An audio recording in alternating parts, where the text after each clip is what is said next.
Of introduction किया था, वो भी मैं रिवाइज करवा देता हूँ जो हम लोगों ने डिस्कस किया था प्रीवियस, फिर उसके बाद आगे हम डिस्कस करते हैं।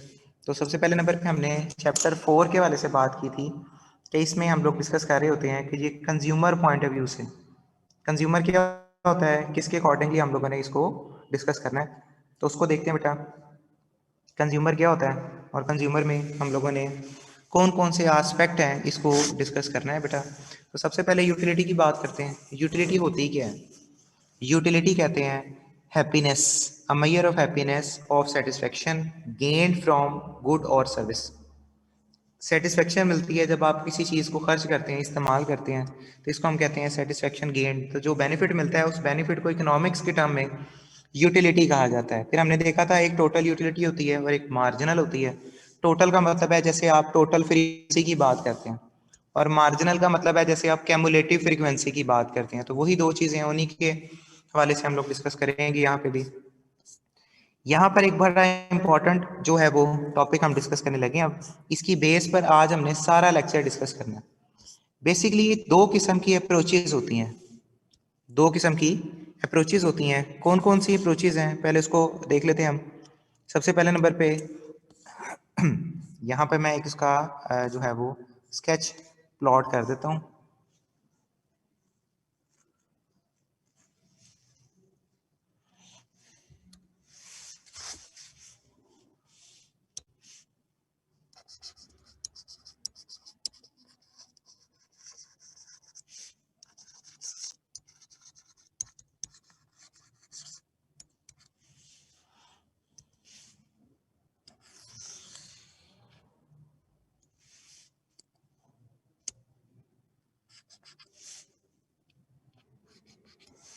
अप्रोचेस ऑफ यूटिलिटी, ये कितनी किस्म की होती हैं?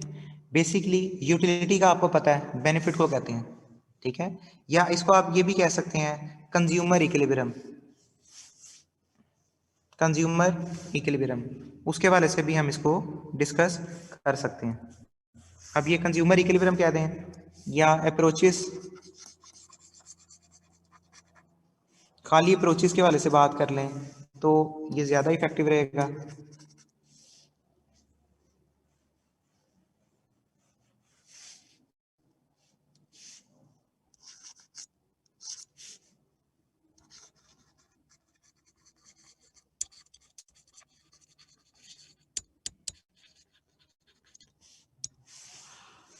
एक अप्रोच होती है कार्डिनल, एक होती है कार्डिनल अप्रोच,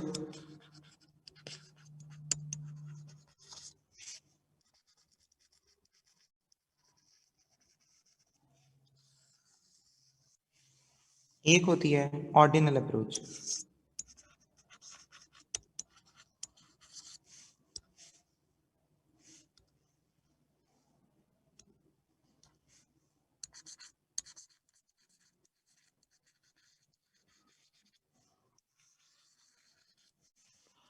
कार्डिनल अप्रोच में और ऑर्डिनल अप्रोच में क्या डिफरेंस है?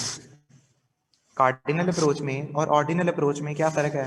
दो चीज़ों को हम डिस्कस करने लगे हैं। सबसे पहले जो कार्डिनल अप्रोच होती है इसमें यूटिलिटी,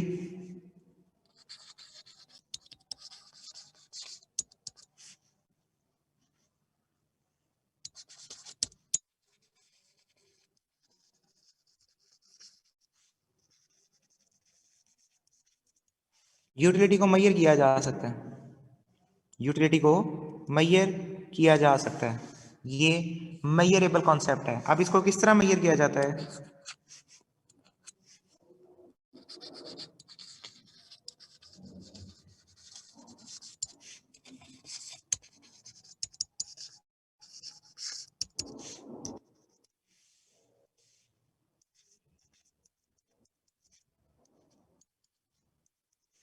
जैसे हर चीज़ को मापने का, पैमाइश करने का कोई ना कोई पैमाना होता है, इसी तरह यूटिलिटी को भी मेजर करने का इकोनॉमिक्स में इकोनॉमिस्ट ने एक तरीका बताया था जिसको हम कहते हैं यूटिल्स।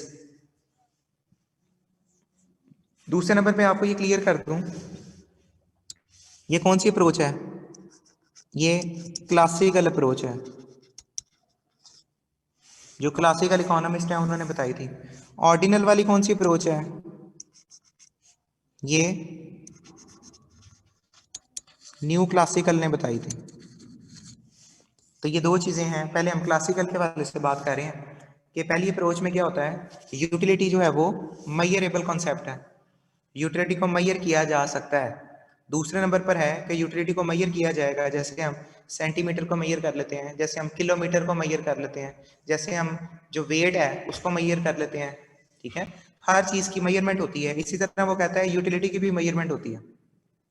अब यूटिलिटी को कैसे मेजर किया जाएगा? नंबर में मेजर किया जाता है। जैसे अगर मैंने 1 गिलास पानी का पिया तो मुझे कितना बेनिफिट हासिल हुआ? अगर मैंने 1 गिलास पानी का पिया तो मुझे कितना बेनिफिट हासिल हुआ?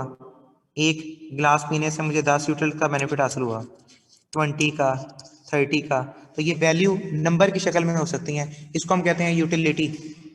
मेजर हो रही है किसमें? यूटिल्स की शक्ल में। अच्छा, अब दूसरी साइड पर आ जाते हैं। ऑर्डिनल वाले लोग क्या कहते थे? ऑर्डिनल वाले लोग कहते थे utility is not a measurable concept.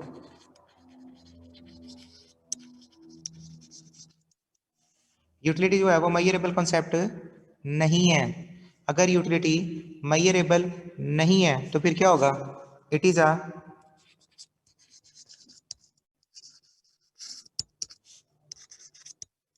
रैंकेबल।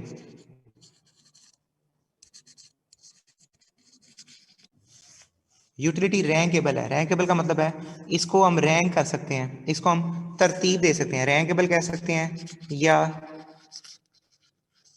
Preference है। प्रेफरेंस दो चीजें हैं, या तो ये रैंकेबल है या ये प्रेफर्ड है। प्रेफर्ड का मतलब क्या होता है? एग्जाम्पल, जैसे मैंने भूख लगी हुई है, पहला गिलास पानी का पिया, तो अब मैं नंबर में नहीं लिख रहा, मैं नंबर में नहीं लिख रहा, मैं ये लिखूंगा first benefit is greater than second, third. तो जैसे हम लोग पोजीशन निकालते हैं तो ऑर्डिनल वाले लोग ये कहते थे कि हम इनकी पोजीशन निकाल सकते हैं, इसको नंबर में मेजर नहीं कर सकते।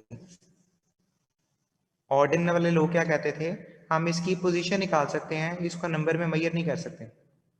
इसको कहते हैं ऑर्डिनल अप्रोच। इसको कहते हैं ऑर्डिनल अप्रोच कि यूटिलिटी को नंबर में मेजर नहीं किया जा सकता।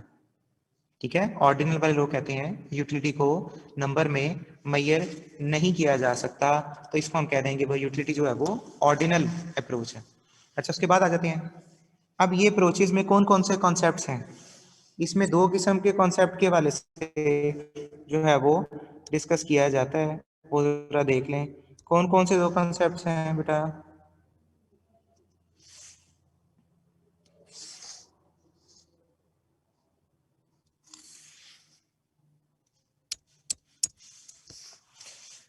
एक इसमें कॉन्सेप्ट है लॉ ऑफ डिमिनिशिंग मार्जिनल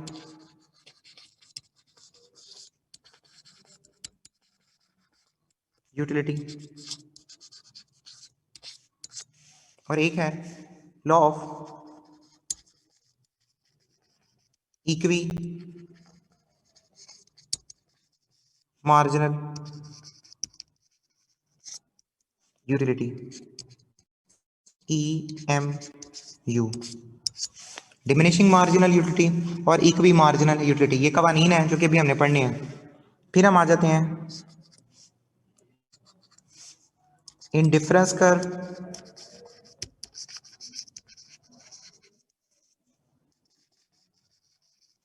जिसको IC कहा जाता है और एक को कहा जाता है बजट लाइन BL। टोटल ये टॉपिक्स हैं जो कि आज हमने चैप्टर के हवाले से डिस्कस करने हैं। इसीलिए मैंने वहाँ पर स्केच नहीं बनाया, तो वहाँ पर आपके लिए स्केच थोड़ा सा मुश्किल हो जाता, तो यहाँ पर मैंने अलग से बना दिया। एक चीज़ आएगी, ये मैंने पूरे चैप्टर का स्केच बताया आपको कि इस पूरे चैप्टर में हम लोगों ने पढ़ना क्या है, यानी आपका रोड मैप क्लियर हो जाए कि आज के लेक्चर में हम लोगों ने ये चीज़ें डिस्कस करनी है।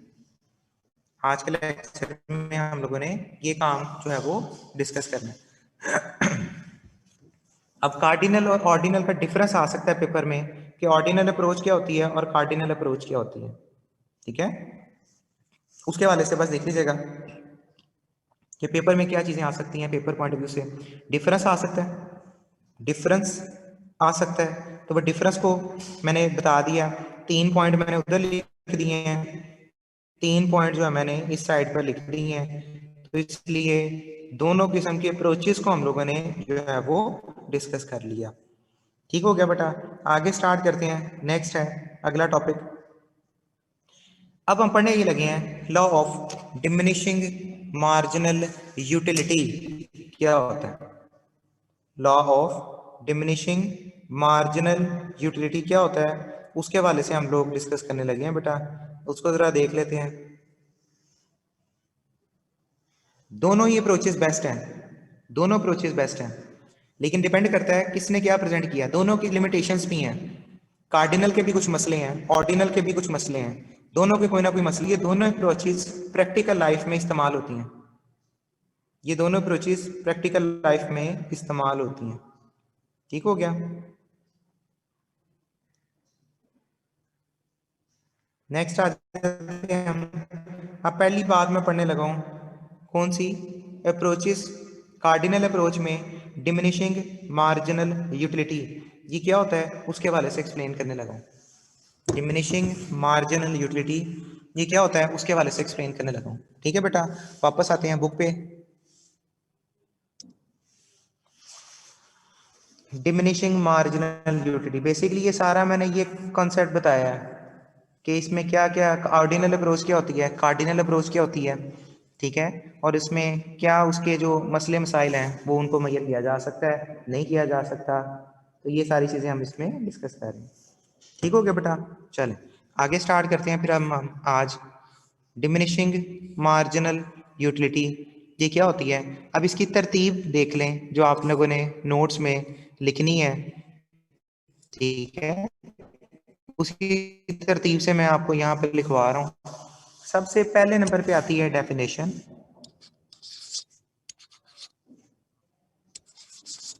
डेफिनेशन, अब डेफिनेशन में हाईलाइट साथ साथ करता जाता हूँ क्या चीज़ पेपर में लिखनी है क्या नहीं लिखनी। तो सबसे पहले नंबर पर है एमिनेंट इकोनॉमिस्ट अल्फ्रेड मार्शल, ये अल्फ्रेड मार्शल की डेफिनेशन है, ठीक है। ये अल्फ्रेड मार्शल की डेफिनेशन है। उसने इस कानून को क्या कहा, the additional benefit which a person derive from a given increase of stock of a commodity diminish with every increase in stock that he already has। तो दो चीजें हैं जिसको हमने अभी डिस्कस करना है कि ये क्या डेफिनेशन है। उसने क्या कहा है डेफिनेशन में, वो कहता है जी जो चीज आपके पास पहले अवेलेबल होती है,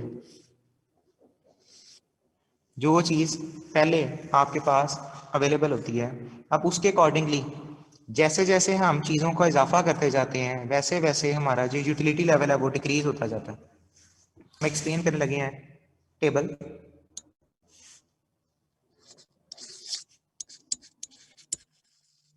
टेबल सारा ही करना है, टेबल ये सारा ही करना है, इसलिए पूरा हाईलाइट नहीं कर रहा, बस ये कह रहा हूँ सारा करना है। अच्छा इसमें आप समझ लें जरा, कुछ बातें हैं आपकी समझने वाली। कहता है कि जी आइसक्रीम का पहला कप खाया हमने, स्कूप की बात कर लें, कप की बात कर लें, जब तक हमने कोई चीज़ परचेज नहीं की हमें बेनिफिट भी नहीं मिला। जब तक हमने कोई चीज़ परचेज ही नहीं की हमें बेनिफिट भी कोई नहीं मिला। जैसे ही मैंने पहला कप उसका परचेज किया, जैसे ही मैंने उसका पहला कप जो है वो परचेज किया तो मुझे बेनिफिट हो गया कितने का, 180 अब देखें ज़रा ये चीज़ कि मुझे बेनिफिट कितने का हुआ, मुझे बेनिफिट हुआ 1 का। ठीक हो गया, ये पॉइंट क्लियर हुआ। एक मिनट इसको मैं रिमूव कर दूं।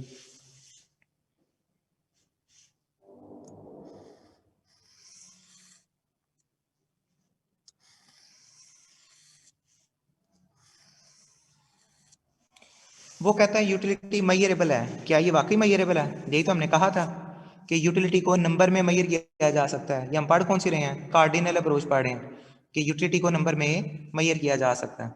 अच्छा अब जरा एक चीज नोट करनी है आपने, पहले का टोटल बेनिफिट कितना था, 80 का, और इसका मार्जिनल भी कितना होगा 80 का। अब वो कॉन्सेप्ट याद रख लें जो हमने कैमुलेटिव फ्रीक्वेंसी की थी और टोटल फ्रीक्वेंसी हमने डिस्कस की थी।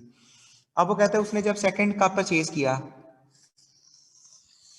जब उसने सेकंड कप परचेज किया, अब उसको कितने का बेनिफिट मिला? अब उसको कितने का बेनिफिट मिला? उसको बेनिफिट मिला 120 का। ये टोटल है, टोटल यूटिलिटी है, ये मार्जिनल यूटिलिटी है। आप टोटल के वाले से बात करें, 80 से 120 पे गए हैं, 80 से 120 पे गए हैं तो कितने का बेनिफिट हो गया? 40 का। तो इसका मतलब है दूसरे यूनिट का बेनिफिट हमेशा पहले से कम होता है। ऐसा क्यों होता है? देखिए हर एक में बेनिफिट पहले से कम हो रहा है और एक वक्त आएगी कि वो जीरो हो जाएगा। बेनिफिट कम हो रहा है, एक वक्त आएगी कि वो जीरो हो जाएगा और उसके बाद फिर एक वक्त आएगा कि वो नेगेटिव हो जाएगा। ऐसा क्यों होता है? मैंने पहला कप खाया, मैंने ये जो फ्लेवर है, ये जो आइसक्रीम है, इसको टेस्ट नहीं किया, तो इसलिए हम कहते हैं कि जी पहले यूनिट का जो बेनिफिट होगा वो सबसे ज्यादा होगा। अब मैंने उसी तरह का दूसरा कप खाया, सेम वही फ्लेवर वही चीज मैंने खाई है, तो जाहिर बात है पहले से कम खुशी होगी ना मुझे, पहले से कम बेनिफिट मिलेगा। तो पहले से कम बेनिफिट मिला, तीसरा और कम मिलेगा बेनिफिट, चौथा और कम बेनिफिट मिलेगा। मैक्सिमम मैं 4 कप खा सकता हूँ, या सॉरी मैक्सिमम मैं 5 कप खा सकता हूँ, 5 कप से ज्यादा मैं नहीं खा सकता। इसका मतलब ये हुआ कि आपकी जो मार्जिनल यूटिलिटी है, एक सेटिस्फेक्शन पॉइंट भी तो होता है ना जिसको हम सैचुरेशन पॉइंट कहते हैं। खाना आप मैक्सिमम कितना खा सकते हैं? आप 2 रोटियां खा लेंगे, 3 खा लेंगे, 4 खा लेंगे, तो ये 4 आपका सैचुरेशन पॉइंट है। कोई एक रोटी खाता है तो एक रोटी उसका सैचुरेशन पॉइंट है। इसी तरह जो शख्स इस अकॉर्डिंग, इसकी एग्जांपल के अकॉर्डिंग, जिस शख्स ने 5 कप खाए हैं वो उसका सैचुरेशन पॉइंट है। अब अगर वो मजीद उसके पास खाने की जगह नहीं है, इसके बावजूद भी अगर वो खाएगा तो उसको वॉमिट हो जाएगा, वो खा नहीं सकता। इसका मतलब है उसका जो बेनिफिट है वो -5 हो जाएगा। अब देखें, इन सारों को जमा करते जाएं, इन सारों को जमा करते जाएं, 80 + 40 + 120 + 10 + 0 + 5, तो यही तो इसी तरीके से तो बनाते थे आप। टोटल फ्रीक्वेंसी आप ऐड करते जाते थे, आप कैमुलेट करते जाते थे, तो टोटल नहीं बन जाती थी। ये वही तो हमने निकाली है। तो यही वो कह रहा था, जैसे जैसे आप कोई चीज इस्तेमाल करते जाते हैं, जैसे जैसे आप कोई चीज इस्तेमाल करते जाते हैं, अब इसका भी टोटल देख लें, इसका टोटल 145 होगा। जैसे जैसे आप कोई चीज इस्तेमाल करते जाते हैं वैसे वैसे उसका जो बेनिफिट है वो पहले से कम होता जाता है। इसकी दूसरी मैं एग्जांपल दे दूं, रमजान के रोजे हैं, गर्मी में आ गए हैं, अब क्या होगा? जैसे क्योंकि सारे दिन की प्यास लगी होती है, गर्मियों के रोजे करो तो शिद्दत है। अब मैंने अफ्तारी के वक्त 1 गिलास पानी का पिया, या जो भी आपने लिक्विड पिया, पानी का गिलास पिया अफ्तारी के वक्त, पहले गिलास का बेनिफिट सबसे ज्यादा होगा, उसकी प्यास सबसे ज्यादा प्यास पहले का, तो इसका मतलब है कुछ बेनिफिट उसको पहले से हासिल हो चुका होगा है। तो दूसरे गिलास का बेनिफिट पहले से कम होगा ना, तीसरे का और कम होगा, चौथे का और कम होगा। मैक्सिमम 5 गिलास वो पी सकता है, 5 से ज्यादा नहीं पी सकता, बस वो फुल हो जाएगा। तो ये जो 5 पॉइंट थे ये उसका सैचुरेशन पॉइंट है, ये उसका मैक्सिमम पॉइंट है। इसलिए उसको कहते हैं जहां पर मार्जिनल यूटिलिटी जीरो होती है वहां पर टोटल यूटिलिटी मैक्सिमम होती है। जहां पर मार्जिनल यूटिलिटी जीरो होती है वहां पर टोटल यूटिलिटी मैक्सिमम होती है। ये टेबल में उसने एक्सप्लेन किया हुआ है, ये टेबल में उसने एक्सप्लेन किया हुआ है कि टोटल यूटिलिटी और मार्जिनल यूटिलिटी में जो डिफरेंस था उसके अकॉर्डिंगली हम लोगों ने एक्सप्लेन किया। ठीक हो गया बेटा? क्लियर है? याद रहेगी बात यहाँ तक? तो अभी तक सिर्फ हमने डेफिनेशन की बात की है, कुछ बच्चों ने लेट ज्वाइन किया है, मैं दोबारा रिवाइज कर देता हूँ। डेफिनेशन क्या कहता है वो? डेफिनेशन में 2 तरह के हमने अप्रोचेस पढ़ी हैं, एक है कार्डिनल अप्रोच और एक है ऑर्डिनल अप्रोच। कार्डिनल वाले लोग क्या कहते थे? कार्डिनल वाले लोग कहते थे यूटिलिटी को मेजर किया जा सकता है, तो हम बेसिकली कार्डिनल अप्रोच ही पढ़ रहे हैं, डिमिनिशिंग मार्जिनल यूटिलिटी। तो मैंने डेफिनेशन ऊपर लिखी हुई है, देख लें। The additional benefit which a person derive, हर अगले यूनिट का बेनिफिट जो होता है ना उसको हम एडिशनल बेनिफिट कहते हैं, जो एक बंदा हासिल करता है from a given increase of stock. जैसे जैसे वो स्टॉक में इजाफा करता जाएगा तो उसका जो एडिशनल बेनिफिट है, जो एडिशनल बेनिफिट है उस पर क्या फर्क पड़ेगा, कहता है डिमिनिश। डिमिनिश का मतलब क्या होता है, डिक्रीज होना। With every increase in stock that he already has. जैसे जैसे किसी चीज को इस्तेमाल करते जाएं उसका जो बेनिफिट है वो पहले से कम होता जाएगा।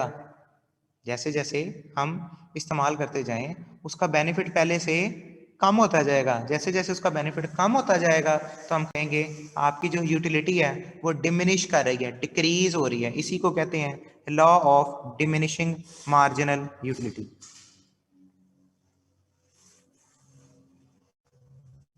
10 पे भी 150 है, लेकिन हमारी शर्त ये होती है जब मार्जिनल यूटिलिटी जीरो हो जाए उस वक्त मैक्सिमम होगा। ये तो मैं अपनी बात नहीं कर रहा, ये जो मार्शल ने कहा है मैं उसके हवाले से एक्सप्लेन कर रहा हूँ कि डेफिनेशन क्या होती है, टेबल क्या होता है। और उन्होंने एक पॉइंट बताया हुआ था जहां पर मार्जिनल यूटिलिटी जीरो हो जाती है वहां पर आपका जो मैक्स टोटल यूटिलिटी है वो मैक्सिमम होती है। ठीक है, तीसरे नंबर पे हमने इसके डायग्राम को डिस्कस करना है। पहले नंबर पे डेफिनेशन, दूसरे नंबर पे इसका टेबल, और उसके बाद हमने इसकी डायग्राम के वाले से डिस्कशन करनी है। वो भी देख लेते हैं। एक मिनट, जरा स्क्रीन स्ट्रक हो गई है।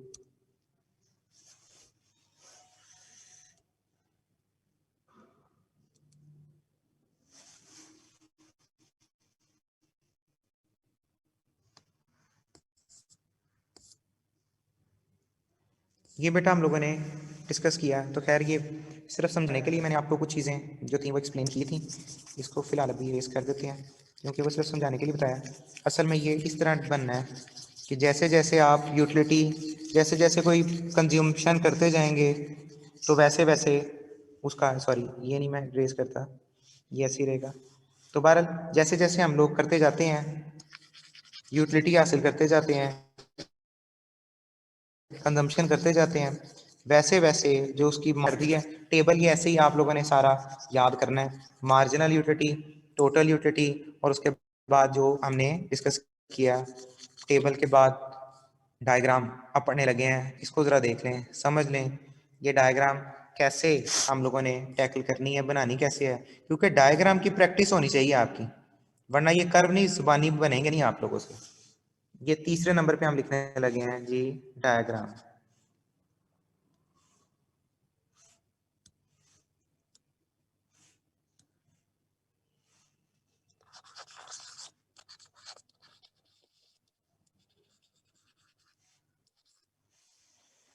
अब आपने ये चीज़ नोट करनी है, इस डायग्राम को एक जगह पे भी प्लॉट किया जा सकता है। इस डायग्राम को एक जगह पे भी प्लॉट किया जा सकता है। मैं आपको पहले इकट्ठी प्लॉट करके बताता हूँ। मैं आपको एक इकट्ठी जगह पे प्लॉट करके बताता हूँ डायग्राम कैसे आप लोगों ने प्लॉट करनी है, क्योंकि आपको साथ साथ बनाने का तरीका है ना, कैसे बनानी है आपने डायग्राम।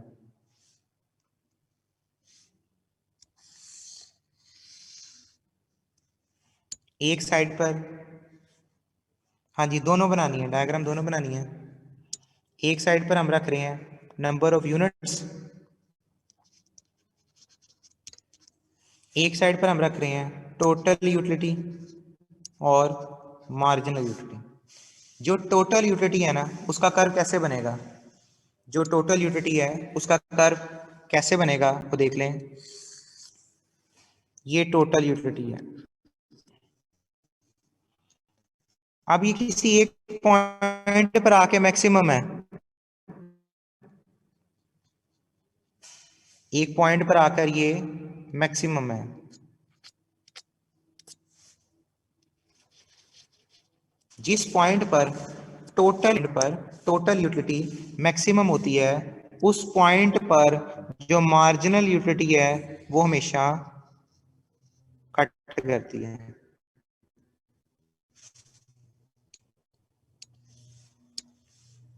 ये मार्जिनल यूटिलिटी है। मैंने इसीलिए एक ही ग्राफ पर दोनों कर्व बना दिए हैं, लेबल करने की भी जरूरत नहीं है।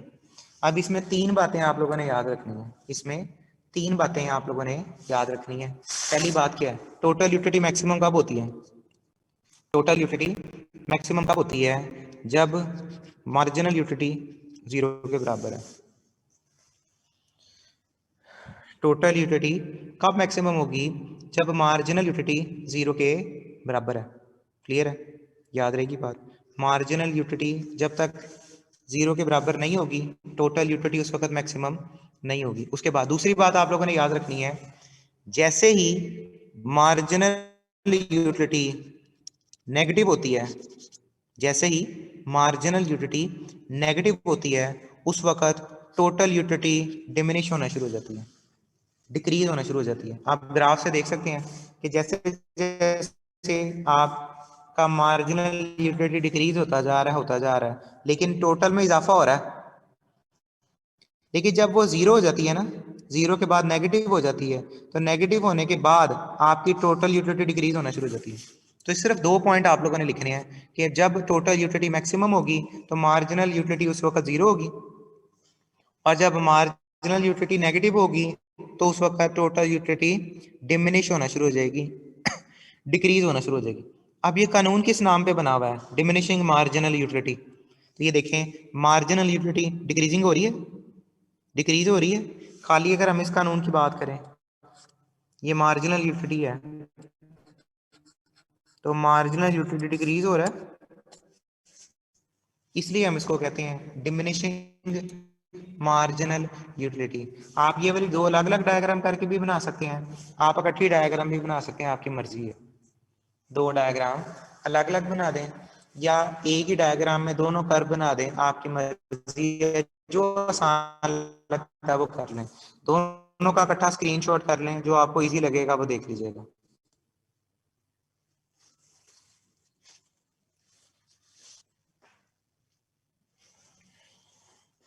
ठीक है बेटा, क्लियर है?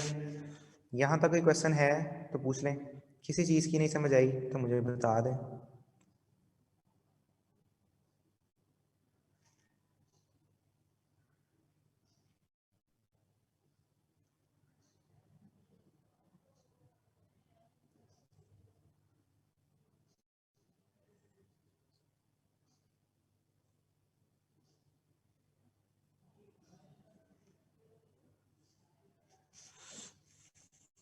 ठीक है, नहीं बेटा, कार्डिनल और ऑर्डिनल बुक से ना लिखना, कार्डिनल और ऑर्डिनल बुक से ना लिखना, बल्कि यहीं से लिख लें। जो मैंने आपको 3 पॉइंट्स लिखवाए हैं ना, वहीं से आप लिख लीजिएगा। बाकी पढ़ जरूर लें, कॉन्सेप्ट क्लियर हो जाएगा, लेकिन पेपर में आया तो वो 3 पॉइंट ही लिखने हैं बुलेट की शक्ल में, वो ज़्यादा इफेक्टिव रहेगा आपके।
जी बेटा, डायग्राम के वाले से डिस्कस कर रहे थे हम लोग। अब नेक्स्ट है, डायग्राम के बाद अगला जो कंसेप्ट है, मुशारिफ सिर्फ आप कॉन्सेप्ट बता दें बस, वेल एनफ है। अब अगला अजम्पशन पढ़ने लगे हैं। एक मिनट की स्क्रीन थोड़ी सी मैं चेंज करता हूँ।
जी बेटा assumptions अब बारी बारी बड़ी इंपॉर्टेंट है, इसकी देख लें।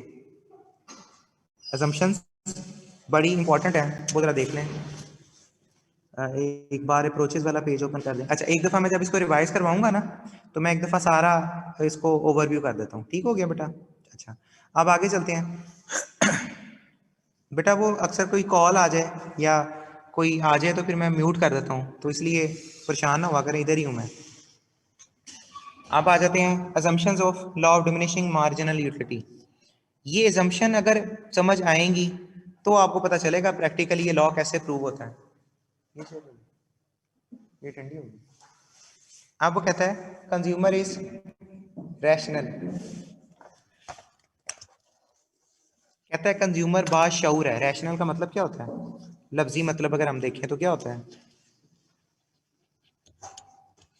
बाशऊर, या जिसको हम अपनी लैंग्वेज में पंजाबी में कहते हैं सियाना है। कंज्यूमर को हर चीज़ का इल्म है। किस किस चीज़ का?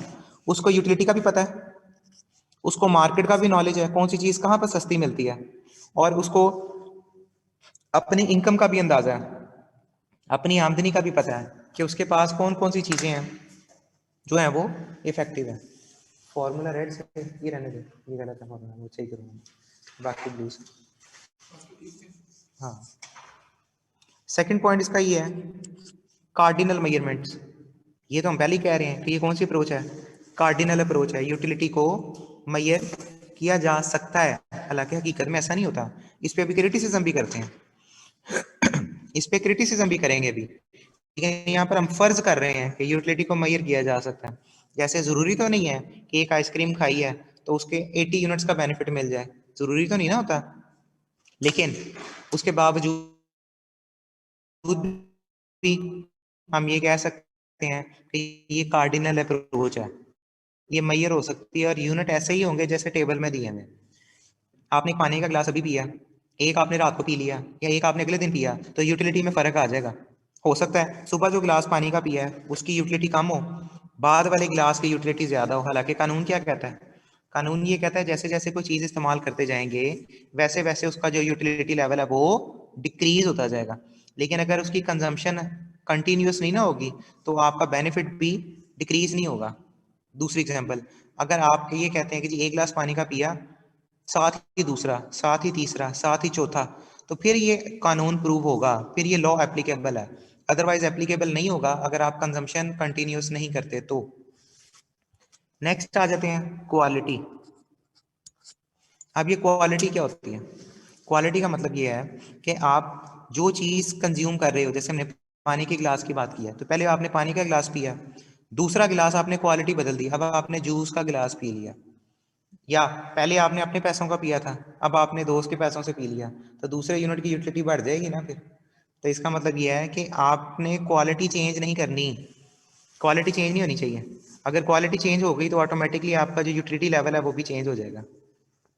तीसरी शर्त क्या है? कांस्टेंट इनकम, आपकी आमदनी ना बदले। ये तो हर एक में पॉइंट होता है, आमदनी ना बदले, आमदनी ना बदले।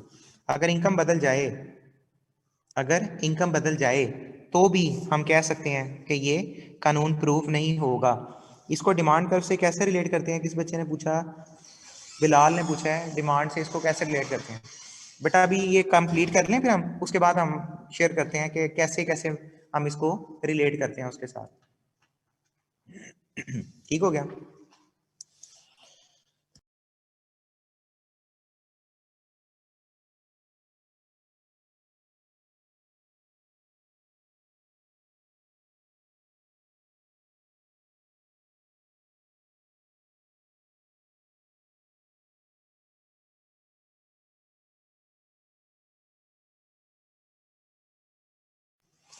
अब छठी assumption उसकी है consistency in consumer taste, fashion and trend. वो कहते हैं कि जी कंज्यूमर के कंसिस्टेंसी होती है, टेस्ट में, फैशन में कोई चेंज नहीं आना चाहिए। जैसे एक चीज आपने पिछले सीजन में परचेज की है, इस सीजन में जब वो चीज दोबारा परचेज करोगे तो जाहिर बात है ना उसकी यूटिलिटी कम हो जाएगी। जैसे पिछली सर्दियों में मैंने जैकेट परचेज की है, इस सर्दियों में मैं दोबारा वो परचेज करूंगा तो उसकी यूटिलिटी हो सकता है कम हो जाए, हो सकता है ज्यादा हो जाए। तो इसलिए सीजन चेंज नहीं होना चाहिए, टेस्ट नहीं बदलना चाहिए, प्रेफरेंस नहीं बदलनी चाहिए। जैसे आपको डॉक्टर ने कहा कम से कम 2 सेब खाने हैं आपने सुबह, तो फर्स्ट एप्पल जो आपने खाया उसकी यूटिलिटी थी, दूसरे एप्पल की यूटिलिटी ज्यादा होगी। क्यों? क्योंकि डॉक्टर ने रिकमेंड किया हुआ है कम से कम 2 सेब जरूर खाने हैं। तो इसलिए कंसिस्टेंसी, टेस्ट, ये नहीं बदलना चाहिए, फैशन नहीं बदलना चाहिए। 7th पॉइंट है सब्स्टिट्यूटिव गुड्स। कोई जो सब्स्टिट्यूटिव गुड है ना उसकी कीमत ना बदले, सब्स्टिट्यूट की कीमत ना बदले। जैसे पेप्सी है और कोक की कीमत ना बदले, कोक है तो पेप्सी की कीमत ना बदले। अगर एक की वजह से किसी दूसरी चीज की कीमत बदल गई तब भी आपका कानून गलत हो जाएगा। अच्छा, एक बच्चे ने पूछा कंज्यूमर इनकम दोबारा बता दें। बेटा अगर आपकी आमदनी चेंज हो जाती है, कानून क्या कहता है? कानून ये कहता है जैसे जैसे कंजम्पशन चेंज करते जाएंगे ना, आपकी जो बेनिफिट है वो पहले से कम होता जाएगा।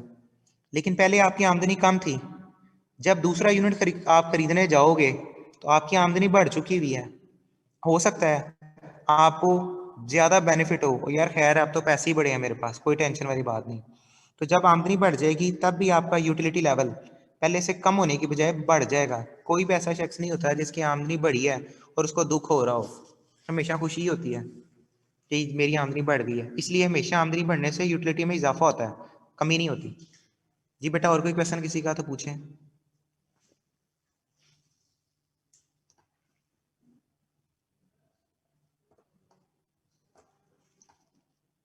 ठीक है, फिर नेक्स्ट स्टार्ट करते हैं। ये कौन सा पढ़ा हमने? Point number 4। अब यहाँ तक मैं सारा एक दफा रिवाइज करने लगा हूँ।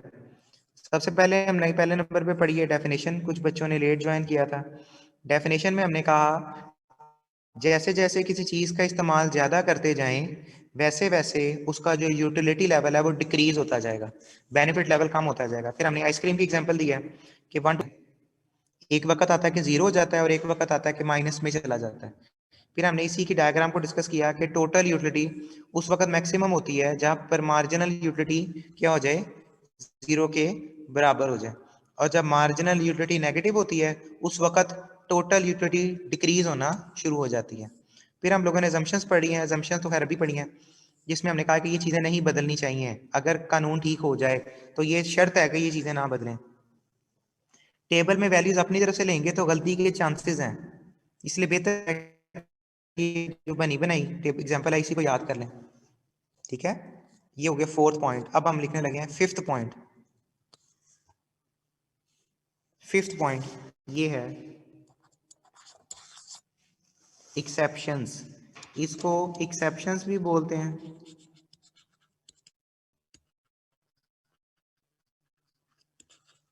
और इसको लिमिटेशंस भी बोलते हैं।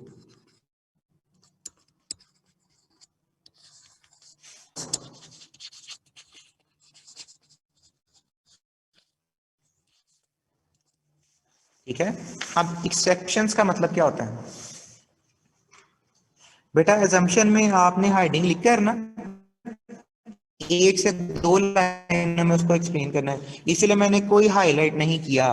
जितना लिख से लिखी है वैसे लिखनी है। जब मैं कहूंगा ना इसमें ये लिखना ये नहीं लिखना, उसका मतलब है मैं हाईलाइट कर दूंगा। जहां पर मैं पूरा पूरा नंबर लिख रहा होता हूँ ना वो सारी चीजें लिखनी है आपने। अब ये देखें एक्सेप्शंस क्या होती हैं, जहां पर ये कानून एप्लीकेबल नहीं होता। Collectables, hobbies, rare items. एक शख्स का शौक है पुराने आर्टिकल्स, एंटीक्स कलेक्ट करना। जितना पुराने एंटीक उसके पास आएगा उसकी यूटिलिटी ज्यादा होगी कम होने की बजाय। इसका मतलब है रेयर आइटम पर ये कानून लागू नहीं होता। कलेक्टेबल, एक बंदे का शौक है पुराने नोट कलेक्ट करना, पाकिस्तान में कितने से पुराने नोट जो थे, तो जितना पुराना नोट उसको मिलेगा जितना पुराना होने पर, तो इन चीजों पर वो कम नहीं होता। शौक, अगर मेरा खेलने का शौक है, क्रिकेट का शौक है, तो मैं कहता हूँ एक दफा मैं बैटिंग करूँ, दूसरे पर फिर मेरे हालांकि मैं कोशिश होती है मैं रौंदी मार के दोबारा फिर बारी ले लूँ। तो इसका मतलब है कोशिश हर बंदे की यही होती है कि हॉबीज कोई भी है, किसी का फुटबॉल का शौक है, किसी का क्रिकेट का शौक है, किसी को पबजी का शौक है, तो हर बंदे की कोशिश होती है अगली गेम, फिर नेक्स्ट, फिर नेक्स्ट। तो हॉबीज में भी आप का जो यूटिलिटी लेवल है वो डिक्रीज नहीं होता बल्कि वो हर अगली गेम पे नेक्स्ट इंक्रीज ही होता है। फिर है नॉलेज।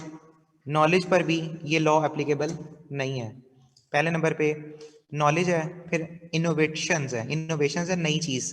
जब भी नई चीज मार्केट में आती है ना, जब भी नई चीज मार्केट में आती है, चले आप यूँ कह लें जैसे आप नया नॉलेज हासिल करते हैं, पहले आपको पता नहीं था कि इसमें क्या क्या चीजें हैं, अब आपको पता चल गया कि ये इलम है, इसमें ये चीजें हैं, आपके इलम में इजाफा हो रहा है ना, आपके इलम में इजाफा हो रहा है। तो जैसे जैसे आपके इलम में इजाफा हो रहा है, आपके पास होने की रेशियो भी बढ़ती जा रही है। जैसे जैसे आपके इलम में इजाफा हो रहा है, वैसे वैसे आपके पास होने की रेशियो भी बढ़ती जा रही है। अगर इलम में इजाफा नहीं होगा तो फिर आपके पास होने की रेशियो भी कम हो जाएगी या जीरो हो जाएगी। तो जैसे जैसे आप चैप्टर पढ़ते जा रहे हैं, वैसे वैसे आपके नॉलेज में इजाफा हो रहा है, जिसका मतलब है यूटिलिटी बढ़ रही है। तो नॉलेज पर भी ये कानून एप्लीकेबल नहीं होता। ठीक है, स्टडी में भी डिमिनिशिंग मार्जिनल यूटिलिटी आता है, बिल्कुल आता है, 3 घंटे से ज्यादा नहीं पढ़ सकते, लेकिन वो शर्त क्या है, कंटिन्यूअस। लेकिन जैसे जैसे आप पढ़ते जा रहे हैं, वैसे वैसे आपके इल्म में इजाफा होता जा रहा है ना, तो इसलिए हम कहेंगे कि ये फिर exception of law of demand है, exception of law of diminishing marginal utility है। क्या प्रैक्टिकली ऐसा होता है? बिल्कुल होता है। अब देखें, इसमें मैं इंपॉर्टेंट बातें हाईलाइट कर रहा हूँ। By consuming one additional item of product the utility decreases. Due to this behaviour the buyer cut the expenditure on that specific commodity. बल्कि ये सारी चीजें ही करनी है आपने, ये सारी चीजें ही करनी है। वो कहता है जब बायर चीजें परचेज करता है, इसको भी मैं हाईलाइट कर देता हूँ।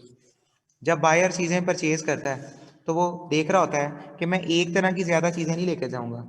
मैक्सिमम मैक्सिमम भी आप देख लें कितनी चीजें ले जाते हैं खाने के लिए, इकट्ठी बड़ी महीने का राशन ले जाएंगे, मैक्सिमम यही हो सकता, 2 महीनों का राशन ले जाएंगे, पूरे साल का राशन कभी भी नहीं हम लेके जाते, चीज़ें खराब ना हो जाएं पड़ी पड़ी।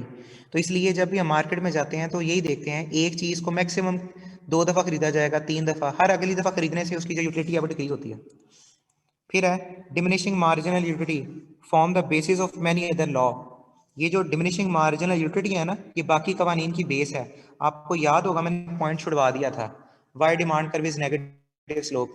तो मैंने आपको कहा था कि डिमांड कर्व नेगेटिव स्लोप क्यों होती हैं, उसमें एक पॉइंट ये भी था, due to diminishing marginal utility, याद है ना, ये वही पॉइंट है कि डिमिनिशिंग मार्जिनल यूटिलिटी ये बेस है, ये बेस है, इसकी बुनियाद पर लॉ ऑफ डिमांड डिपेंड करता है। जैसे जैसे आप चीज़ ज़्यादा इस्तेमाल करते जाते हैं ना, उस चीज़ का इस्तेमाल करने का शौक कम होता जाता है, इस वजह से भी आपका जो डिमांड है वो कम होती जाती है। ये था law of diminishing marginal utility, base है लॉ ऑफ डिमांड की।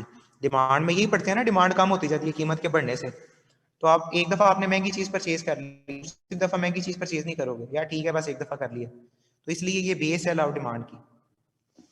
ये भी पॉइंट आपने पढ़ा नहीं है, फिजिकल पॉलिसी क्या होती है, सिर्फ ये समझ लें गवर्नमेंट की पॉलिसी होती है टैक्स लगाने की।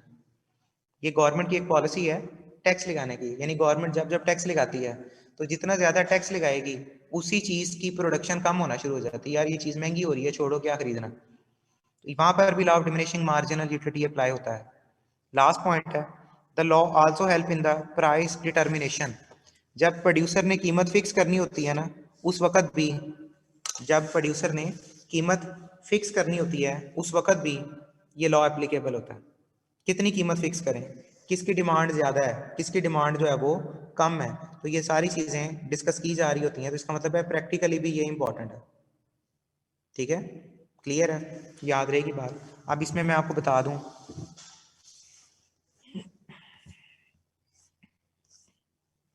ये चीज़ पेपर में आ चुकी हुई है, ऑटम पिछली अटेम्प्ट में ये चीज़ आ चुकी है, डेफिनेशन आ गई है, टेबल आ गया है और इसकी डायग्राम आ गई है। इसका मतलब है इसके आने के चांसेस बहुत कम है, अब पेपर में ये नहीं आएगा। अगर पेपर में आया तो ये आएगा, या तो एक्सेप्शंस पूछ सकता है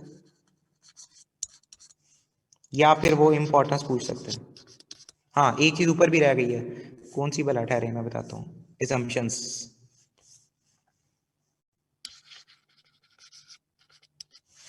ये 3 चीजें पेपर पॉइंट ऑफ व्यू से बहुत इंपॉर्टेंट है। तो आपने हाइडिंग लिखनी है, हाइडिंग लिखकर आपने उसको एक्सप्लेन कर देना है 1 या 2 लाइनों में मैक्सिमम, बस लंबी चौड़ी स्टोरी नहीं लिखने बैठ जाएंगे आप। नेक्स्ट आ जाते हैं, ये हमने कौन सा कानून किया। एक बच्चे ने मुझे कहा था सर बता दें, एक बच्चे ने कहा था सर वो बता दें, आपने वो स्केच एक बनाया था, बेटा वो देख लें दोबारा, जिस बच्चे ने पहले स्केच नोट नहीं किया वो देख ले, स्क्रीनशॉट ले ले उसका। मैं दोबारा बताता हूँ अभी हमने क्या कंप्लीट किया। अभी हमने क्या कंप्लीट किया, law of diminishing marginal utility. इसमें पहले नंबर पे क्या किया, डेफिनेशन। दूसरे नंबर पे टेबल। तीसरे पे डायग्राम। फोर्थ पे अजम्पशंस। फिर फिफ्थ पे एक्सेप्शंस। एक्सेप्शंस क्या दे, लिमिटेशंस क्या दे। फिर क्या किया, प्रैक्टिकल इंपॉर्टेंस। ये तीन चीजें पेपर में आ चुकी हैं।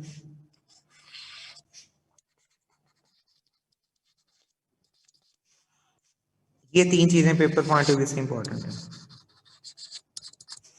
ये पूरा एक स्केच है कि अभी तक हमने कितना डिस्कस किया है। कार्डिनल अप्रोच क्या होती है, ऑर्डिनल अप्रोच क्या होती है, और उसमें कानून कौन कौन से हैं। अभी हमने सिर्फ डिमिनिशिंग मार्जिनल यूटिलिटी के हवाले से डिस्कस किया। ये हमने डिमिनिशिंग मार्जिनल यूटिलिटी के हवाले से अभी डिस्कस किया। अब हम दूसरा कानून पढ़ने लगे हैं, इक्वी मार्जिनल यूटिलिटी। दूसरा कानून पढ़ने लगे हैं, इक्वी मार्जिनल यूटिलिटी। ये क्या होता है, पहले ये स्क्रीनशॉट ले लें, फिर हम इक्वी पर आते हैं। इक्वी मार्जिनल यूटिलिटी क्या होता है।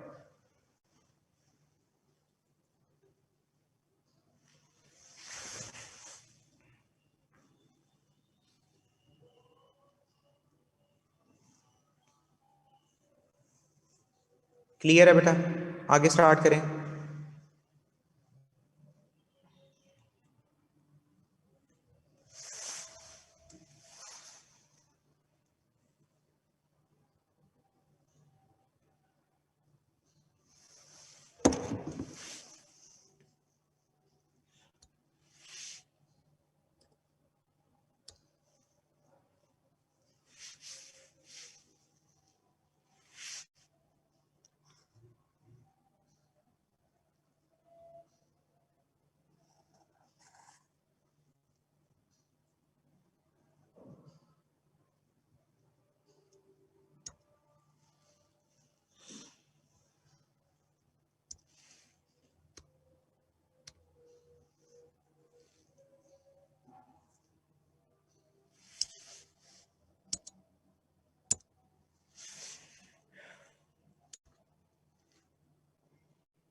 बेटा मैं ग्रुप में एक नोट सेंड कर रहा हूँ आपको। ग्रुप में मैं एक नोट सेंड कर रहा हूँ आपको। हाँ वो इसीलिए ना, बुक में नहीं लिखा हुआ नोट्स, मैं आपको सेंड कर रहा हूँ। एक मिनट बस मैं सर्च कर लूँ, मैंने दूसरे ग्रुप को सेंड किए हुए हैं।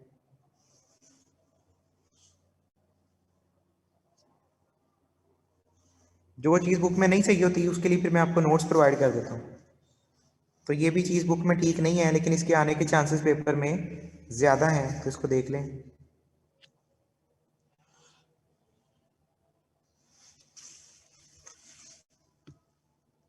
जैन बेटा कैमरा ऑफ कर लें अपना।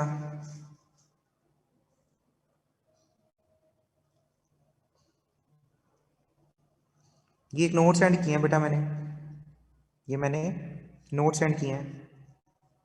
इक्वी मार्जिनल यूटिलिटी, इसको ज़रा ओपन कीजिएगा। इक्वी मार्जिनल यूटिलिटी, इसको आपने ज़रा ओपन करना है। इक्वी मार्जिनल यूटिलिटी की क्या होती है उसके वाले से हम डिस्कस करने लगे। फिर मैं बुक पर आता हूँ कि बुक में ये चीज़ कहाँ पर दी हुई है और बुक में क्या मिसिंग है। तो ये चीज़ें मैं ज़रा बाद में एक्सप्लेन करूँगा। फिलहाल आप ये काम करें कि बुक में देख लें ज़रा क्या चीज़ें पेपर पॉइंट ऑफ व्यू से इंपॉर्टेंट हैं।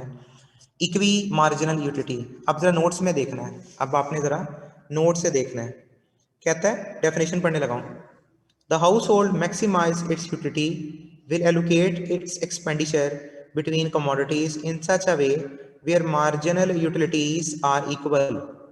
ये बेसिकली मुझे काम ये करना पड़ेगा कि इसको स्क्रीन पे शेयर करना पड़ेगा, वरना आपको समझ नहीं आना। एक मिनट मैं इसको स्क्रीन पे शेयर करता हूँ, वेट करें।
ये बेटा नोट्स मैंने स्क्रीन पे शेयर कर लिए, क्योंकि फिर आपको पता चल जाएगा क्या लिखना है क्या नहीं लिखना।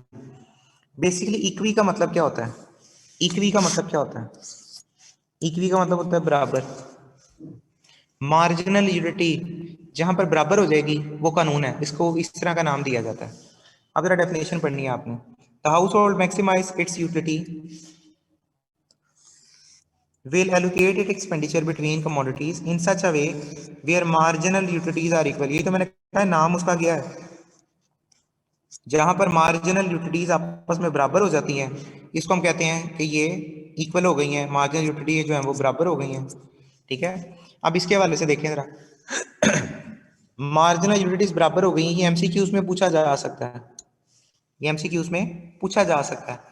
जब सारी मार्जिनल यूटिलिटीज आपस में बराबर हो जाएंगी तो इसको हम कह देंगे ये इक्वी मार्जिनल यूटिलिटीज हैं। ये देख लें, मार्जिनल यूटिलिटीज ओवर प्राइसेस आपस में बराबर है। तो ये इक्वेशन एमसीक्यूज में एक दफा आई भी थे कि उसने कहा था बताएं इक्वी मार्जिनल की इक्वेशन क्या होगी, तो इसलिए मैंने यहाँ पर साथ ही लिख दिया इक्वी मार्जिनल की इक्वेशन ये है। अभी आपको समझ नहीं लगेगी, आपको अब समझ लगेगी जब मैं टेबल करवाऊंगा। ये टेबल से जरा समझना है आपने। हमने इसकी टेबल की assumption क्या ली हुई है? पहली assumption क्या है? कंज्यूमर हैज ₹50, उसके पास सिर्फ 50 रुपए हैं। He want to purchase juice and tea, वो सिर्फ दो चीजें परचेज करना चाह रहा है, जूस और tea. Marginal utilities are given in the following table. इस कानून की प्रूव होने की शर्त ये है कि ये चीजें ऐसे ही होंगी जैसे हम लिख रहे हैं। अब वो कहता है उसने टोटल 50 रुपए खर्च करने हैं, ये हमने पहले ही assumption पढ़ लिया है, ये हमने पहले ही assumption उसकी डिस्कस कर लिया है। अगर ये assumption नहीं होगी तो कानून, क्योंकि assumption की बुनियाद पर कानून बनता है, assumption नहीं होगी तो कानून भी नहीं होगा। ठीक हो गया, यहाँ तक देख लें। कोई मसला है तो पूछें, इसमें कोई परेशानी वाली बात है तो बताएं।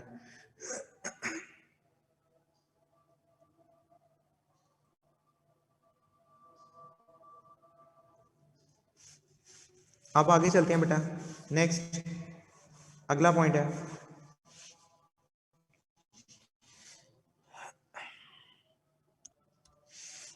पहले 10 रुपए खर्च किए हैं तो उसको कितने का बेनिफिट मिला? 30 का। अब वो क्या क्या कॉम्बिनेशन इस्तेमाल कर सकता है? अब वो क्या क्या कॉम्बिनेशन इस्तेमाल कर सकता है? टेबल बेटा भी मैंने एक्सप्लेन करने लगा हूँ, टेबल तो मैं एक्सप्लेन करने लगा हूँ। वो कहता है कि जी क्या क्या कम्बिनेशन इस्तेमाल हो सकते हैं। अगर हमने 10 रुपये खर्च कर दिए तो मुझे टी के 30 रुपीज़ मिलेंगे और जूस के 25 मिलेंगे। क्या हमेशा ऐसा ही होगा? जी ऐसे ही होगा, यही तो लिखा है, यही तो बात लिखी है कि यूटिलिटीज वैसे ही होंगी जैसे इस टेबल में दी है। अब देखें जरा क्या कम्बिनेशन हो सकते हैं, क्या कम्बिनेशन हो सकते हैं। या तो मैं 50 के 50 रुपए टी पे खर्च कर दूं, या तो 50 के 50 रुपए मैं उधर ही खर्च कर दूं,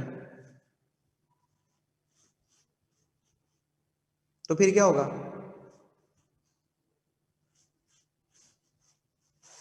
या तो मैं 50 के 50 रुपए खर्च कर दूं, तो फिर क्या होगा? फिर मतलब ये है कि इसका बेनिफिट मिलेगा मुझे, फिर इसका मुझे बेनिफिट मिलेगा। कितना बेनिफिट मिलेगा? 30 प्लस 25 प्लस 20 प्लस 15 प्लस 10। इसको मैं कहता हूं कि ये बेनिफिट मिल रहा है। तो हम टोटल को ऐड कर देंगे, 30 जमा 25 जमा 20 जमा 15 जमा 10।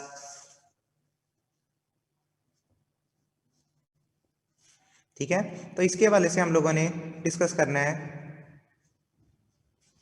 इसके हवाले से हम लोगों ने डिस्कस करना है कि कितना बेनिफिट मिलेगा। इसका टोटल करके मुझे आंसर बताते हैं कोई बच्चा? इसका टोटल करके कोई आंसर बताएं क्या है? 30 प्लस 25 100 आ रहा है बेटा। अच्छा, अगर सारे के सारे पैसे जूस पे खर्च कर दें तो कितने का बेनिफिट मिलेगा? सारे के सारे पैसे जूस पे खर्च कर दें तो कितने का बेनिफिट मिलेगा? 75 का। अब मेरी कोशिश क्या है, मेरी कोशिश क्या है? मेरी कोशिश है इनमें से मैं कोई ऐसा कॉम्बिनेशन चूज करूं कि मेरा बेनिफिट मैक्सिमम हो। मेरा बेनिफिट मैक्सिमम है, मेरे पास 50 रुपए। हर बंदे की यही कोशिश होती है कम पैसों में अच्छी चीज मिल जाए। हर बंदे की यही कोशिश होती है कि कम पैसों में अच्छी चीज मिल जाए। अब देखें जरा, मैं 50 रुपए का कोई कॉम्बिनेशन बनाने लगा हूं, मैं 50 रुपए का कोई ना कोई कॉम्बिनेशन बनाने लगा हूं। अब वो कॉम्बिनेशन क्या है वो जरा देखें बेटा। उस कॉम्बिनेशन में उसने कहा हुआ है मार्जिनल यूटिलिटी ऑफ टी। आप 40 रुपीज टी पे खर्च कर दें,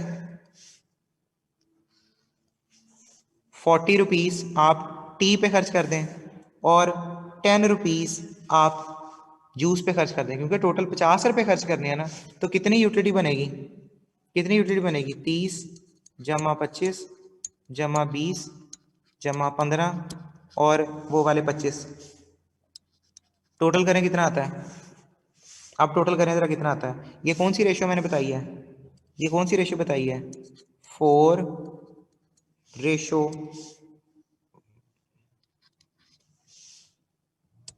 यानी इसको आप कह लें 40 और 10 की रेशियो है। 40 रुपए टी पे खर्च कर दिए, 10 रुपए आपने उस पर खर्च कर दिए, तो इसका बेनिफिट आ रहा है 115। इसका मतलब है ये बेनिफिट नजर आ रहा है मुझे कि 115 का बेनिफिट मिलेगा अगर मैं कोई कॉम्बिनेशन चूज करूं। अच्छा, कोई और भी करके देखते हैं। अब एक और तरीका कार करते हैं। फर्ज किया हम यूं कर लें कि 3 इस पे खर्च कर दें, 2 इस पे खर्च कर दें, तो कितने का बेनिफिट मिलेगा? ये अब हम किसकी बात कर रहे हैं? कि हम किसकी बात कर रहे हैं? 30:20। कितने का बेनिफिट मिलेगा आप जरा देखना है आपने। 30, 25, 20 और बाकी 25 और 20। टोटल कितना आ रहा है बेटा? टोटल कितना आ रहा है? 120। इसका मतलब है ये बेनिफिट अभी तक सबसे बेहतर है। एक और कॉम्बिनेशन करके देखते हैं, एक और कॉम्बिनेशन करके देखते हैं। लाइक अगर हम ये कर लें 20:30, तो अब क्या होगा? इस कॉम्बिनेशन को भी देख लें, चेक कर लें। 20 का मतलब क्या है? 20 इस पे 30 जमा 25,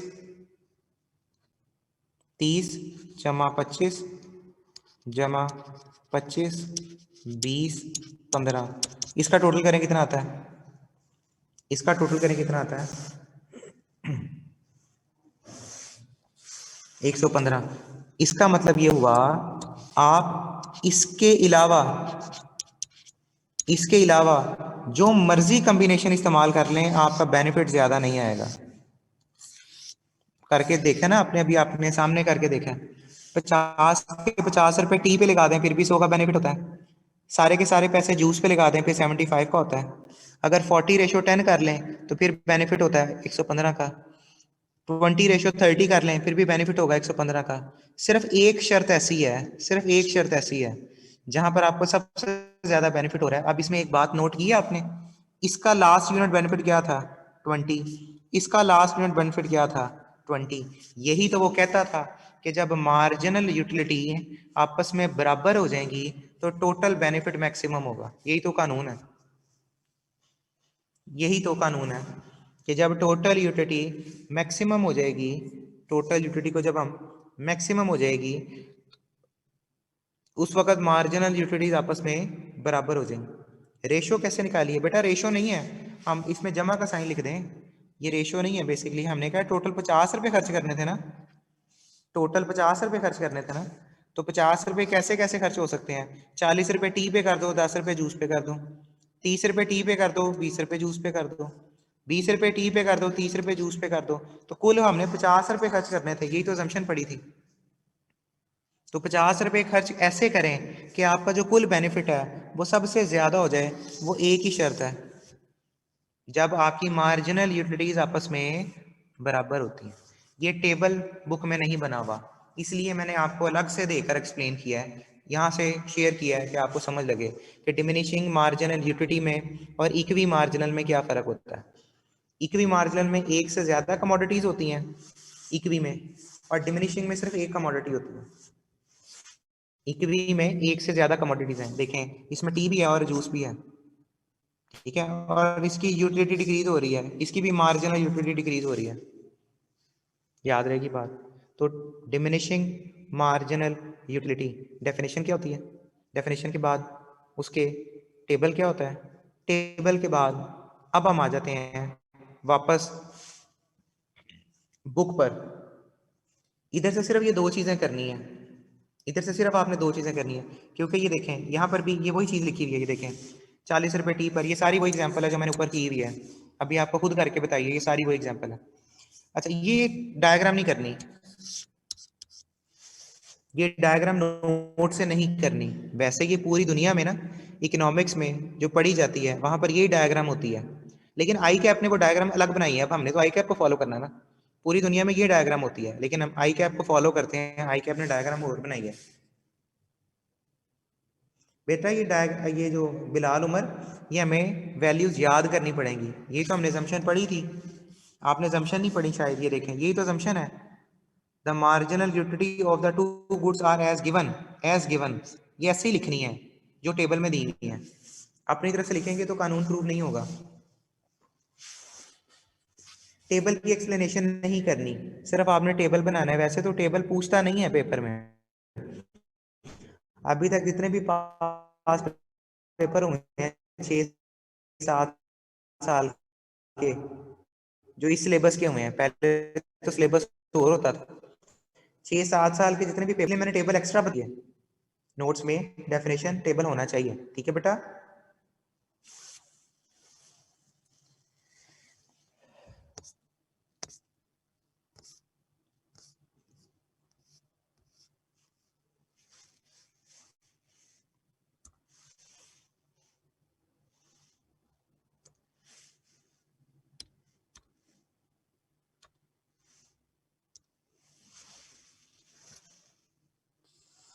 उसके बाद उसने पेपर में सिर्फ ये दो चीजें पूछनी है जो बार बार पूछता है, पेपर में सिर्फ ये दो चीजें पूछता है।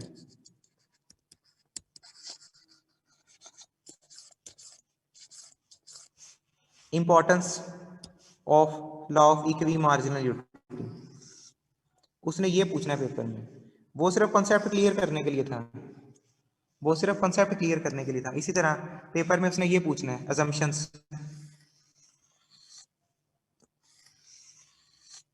तो इस दफ़ा ये बहुत इंपॉर्टेंट है, क्योंकि पिछली अटेम्प्ट में डिमिनिशिंग आ गया है, तो डिमिनिशिंग तो इस दफ़ा नहीं आता, इस दफ़ा अगर आया तो इसकी कोई चीज़ उसने पूछनी है।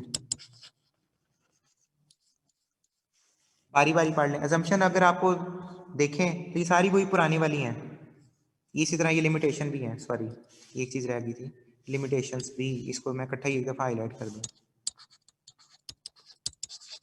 इन तीनों में से एक चीज उसने पूछनी है, इन तीनों में से एक चीज उसने पूछनी है।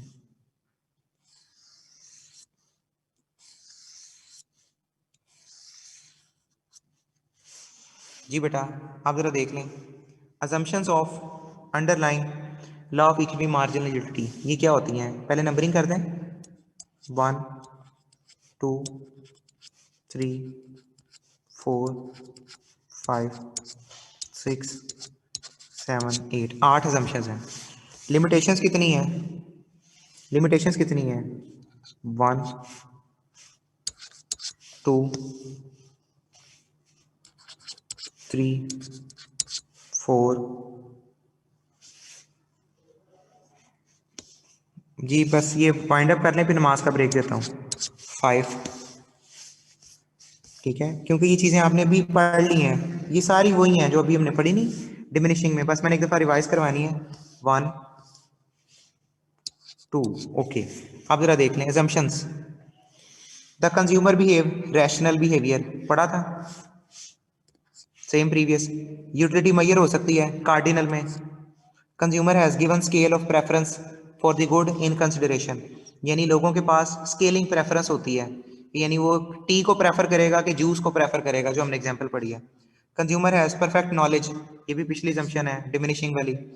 वांट एंड गुड आर सब्स्टिट्यूटेबल, चीज़ों को छोटे हिस्सों में तकसीम किया जा सकता है, जैसे आप कहते हैं कि जी हर यूनिट को छोटे छोटे हिस्सों में तकसीम किया जा सकता है, 1000 वाला नोट है, 500 वाला है, 100 वाला है, 50 वाला है, छोटे छोटे हिस्सों में तकसीम किया जा सकता है। इसी तरह देख लें, टी को छोटे छोटे हिस्सों में तकसीम नहीं किया, 30 यूनिट, 20, 10, 50 जितने भी थे। Price of goods are unchange, substitute की कीमत नहीं बदलनी चाहिए, पढ़ी है। Prices of good are unchange, unchange का मतलब क्या होता है, ये जो कंप्लीमेंट्री गुड है उसकी कीमत ना बदले, कंज्यूमर की आमदनी सेम रहे, marginal utility of money is constant, ये देखें 1 2 3 4 5 तो पुरानी है, 5 एजम्पशंस तो पुरानी है जो भी हमने पढ़ी है, सिर्फ 3 एजम्पशंस नहीं पढ़ी हैं। ये कंज्यूमर का स्केल ऑफ प्रेफरेंस होगा, यूटिलिटी ऑफ मनी सेम रहेगी, और कीमतें अनचेंज रहेंगी। इसको आप यूं लिख लें, इसको आप यूं लिख लें,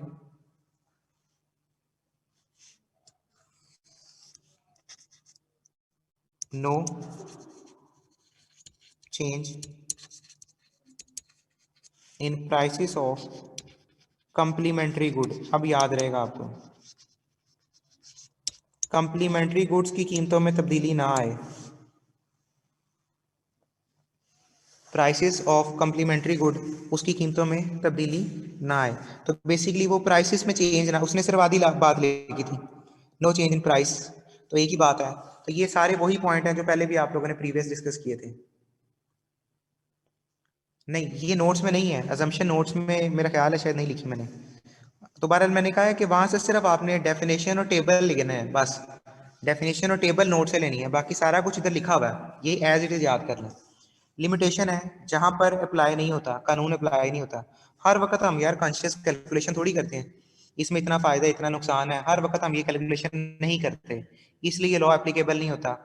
कंज्यूमर इग्नोरेंस, अक्सर बात ऐसे होता है हमें कीमतों का पता ही नहीं होता, हम कंपैरिजन तो उस वक्त करें ना हमें चीज़ों का पता हो, एक मार्केट में चीज़ सस्ती होती है हमें पता ही नहीं होता, कस्टम चेंज हो जाता है, फैशन बदल जाए, चीज़ें हर चीज़ तकसीम नहीं होती, एसी, फ्रिज, रेफ्रिजरेटर, फैन, ये छोटे छोटे हिस्सों में तकसीम नहीं होता, तो जो चीज़ें तकसीम ही नहीं होती वहां पर एक भी मार्जिन लग ही नहीं सकता। फिर बाकी जो इसके assumptions हैं कि ये कार्डिनल है, तो इसको हम हकीकत में, मुझे एक बात बताएं, क्या ऐसे ही होता है? नहीं होंगे, जबकि ऐसा तो नहीं होता, यूटिलिटी है। अच्छा एक चीज बस रह गई है, उसके बाद नमाज कंज्यूम करता है तो उस वक्त भी कानून देखता जरूर है, उस वक्त भी ये कानून देखता जरूर है कि यानी इसमें मुझे बेनिफिट है या नहीं है, फायदा या नुकसान देखकर चीज लेकर आते हो आप। ये अलग बात है कि कैलकुलेशन करते हो या नहीं करते, तो कंज्यूमर देखता तो है ना कि किसमें ज्यादा बेनिफिट है किसमें कम बेनिफिट है, तो इसलिए कंज्यूमर के लिहाज से इसकी इंपॉर्टेंस है। इसी तरह जो चीज प्रोड्यूसर ने प्रोड्यूस करनी होती है, वो ये सोच रहा होता है यार मैं कौन से कॉम्बिनेशन ऐसे इस्तेमाल करूं, मैं कौन सी ऐसे कॉस्ट इस्तेमाल करूं कि मेरा जो बेनिफिट है वो मैक्सिमम हो जाए। इसमें डायग्राम नहीं होती, ना वो पूछेगा ना आपने बनानी है, डायग्राम नहीं बनानी, इसमें डायग्राम आप लोगों ने नहीं बनानी। जब पूरा चैप्टर कंप्लीट हो जाएगा ना तो पास पेपर में जाके ये चीज क्लियर करूंगा डायग्राम कौन सी है इसकी। अभी फिलहाल डायग्राम नहीं बनानी, नोट्स में भी नहीं बनानी है आपने। तो ये तीन चीजें हैं, इंपॉर्टेंस, असम्पशंस, लिमिटेशन, इन तीनों का रट्टा लगा लें, पेपर में आना है। अब बेटा ब्रेक दे रहा हूँ 12 मिनट का, 4:30 बजे आ जाए तो नमाज पढ़ लें। 4:30 पे इंशाल्लाह आप लोगों से मुलाकात होती है। तो अभी हमने कार्डिनल अप्रोच किया है, अब उसके बाद हम ऑर्डिनल अप्रोच के वाले से डिस्कस करेंगे, ठीक है। ये कार्डिनल अप्रोच के वाले से भी हमने डिस्कशन की है। अभी हम ऑर्डिनल पर आते हैं, तो नमाज पढ़ लें, 10 मिनट का ब्रेक है, 4:30 पे इंशाल्लाह मुलाकात होती है।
जी बेटा, अब हम स्टार्ट करने लगे हैं इंडिफरेंस कर्व।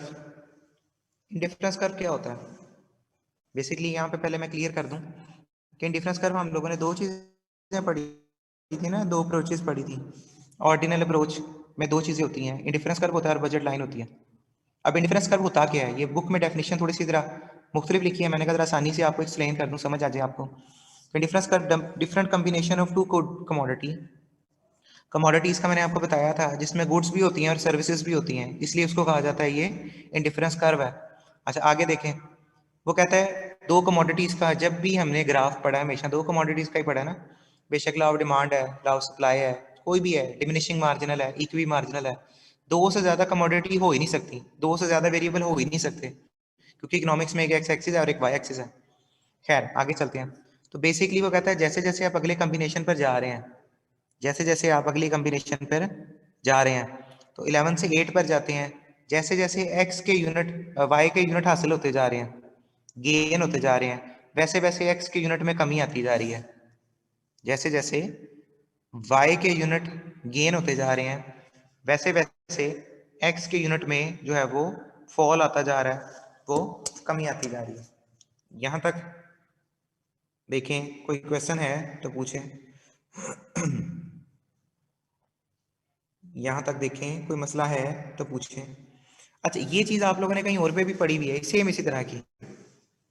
और यहाँ एक चीज़ मैं और यहाँ पर इजाफा कर दूँ, टोटल 4 कम्बिनेशन लिखे हैं ना, तो इसको हम ये कह सकते हैं कि सेटिस्फेक्शन लेवल पहले बंडल से भी, के दूसरे से भी, तीसरे से भी, चौथे से भी।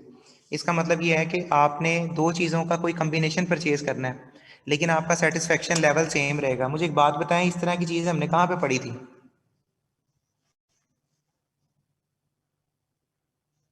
इस तरह की चीज़ हम लोगों ने कहाँ पर पढ़ी थी? ये कोई मिलता जुलता कॉन्सेप्ट है जो हम लोगों ने डिस्कस किया था, याद आ रहा है? पीपीसी, प्रोडक्शन पॉसिबिलिटी कर्व, याद है? अच्छा पीपीसी में और इसमें क्या फ़र्क है? पीपीसी में और इसमें क्या फ़र्क है? पीपीसी में और इसमें क्या फ़र्क है, कौन बताएगा?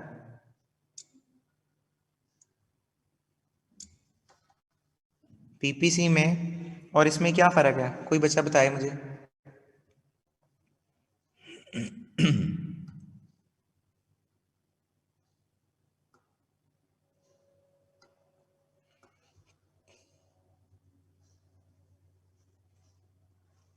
उसमें कमोडिटी इंक्रीज होती है, लेवल ऑफ सेटिस्फेक्शन डिफरेंट है।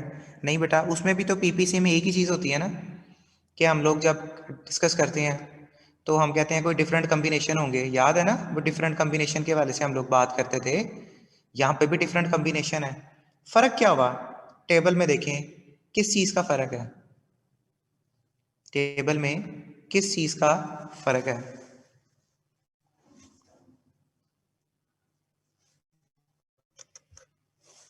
ओ सॉरी, इसमें एक चीज़ तो गलती मैंने खुद ही कर की हुई है। ये एक मिनट, इसमें एक चीज़ तो मैंने खुद ही गलती लिखी हुई है, ये चेंज कर दें ज़रा, क्योंकि हमेशा जो गेन होता है ना वो एक्स एक्सिस पर आता है, ये मैंने पिछले में भी आपको समझाया था। जो गेन होता है वो हमेशा एक्स एक्सिस पर आएगा। हाँ अब देखें क्या फ़र्क है पीपीसी में और इसमें, पीपीसी में और इसमें अब क्या फ़र्क है? वो बरा लिखते वक्त मैंने एक्स वाई आगे पीछे कर दिया था, बिल्कुल ठीक है, लेकिन सवाल फिर मेरा वहीं का वहीं है, पीपीसी में और इस बंडल में क्या फ़र्क है?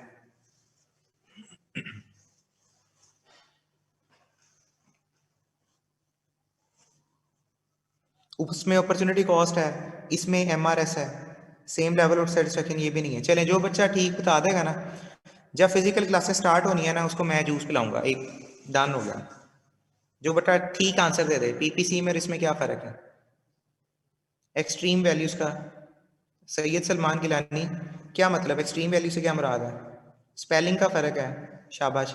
और बेटा तेरे से पैसे लेके मैंने उसको जूस पिलाने जिसने सही आंसर दिया। सेटिस्फेक्शन लेवल सेम है, नहीं बेटा, वैल्यूज चेंज है। रिजवान कैसे चेंज है, ये तो मैं पूछ रहा हूँ, क्या फ़र्क है वैल्यूज में? स्टार्टिंग फ्रॉम जीरो, कौन सी? कौन सी जीरो से स्टार्ट होती है? यहाँ पे तो कोई जीरो है ही नहीं बेटा।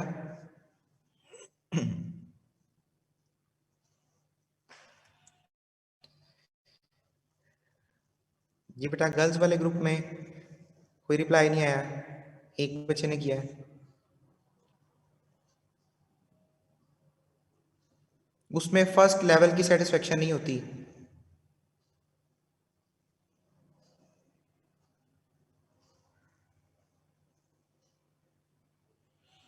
ये सबसे पहले एक बच्चे ने बिल्कुल ठीक आंसर दिया है, उसका नाम है मोहतरम जनाब, क्या किधर गया, सैयद सलमान गिलानी साहब।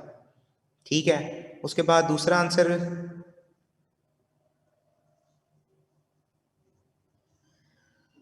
फरमान हैदर का, बिलाल उमर का भी ठीक है। तीन बच्चों का आंसर ठीक है, तीन जूस पड़ गए मुझे। ठीक है, बिल्कुल ठीक कह रहे हैं। अब मैं बताता हूँ बेटा, पीपीसी में अगर आपको याद हो तो हमने कहा था हम अपने सारे के सारे रिसोर्सेज इस्तेमाल कर दें, हम अपने सारे के सारे रिसोर्सेज इस्तेमाल कर दें तो क्या होगा? फिर एक कमोडिटी पर हम इस्तेमाल करेंगे और दूसरी कमोडिटी जीरो हो जाएगी। यहां पर ऐसा केस नहीं है, यहां पर हम जीरो किसी को भी नहीं कर रहे। देखें, अगर हम वाई कमोडिटी को कम कर रहे हैं, वाई कमोडिटी को कम कर रहे हैं, तो वहां पर भी पहली कमोडिटी जीरो नहीं है, कुछ ना कुछ है जरूर, कुछ ना कुछ जरूर है। इसलिए आप जरा डिफरेंस देख लें, डिफरेंस देख लें। पहले वैल्यू का तो नहीं आ सकता, दूसरे में देखें। फॉर्मूला क्या होता है? Loss over gain. कितने का लॉस हो रहा है? लॉस कितने का हो रहा है? गेन कितने का हो रहा है?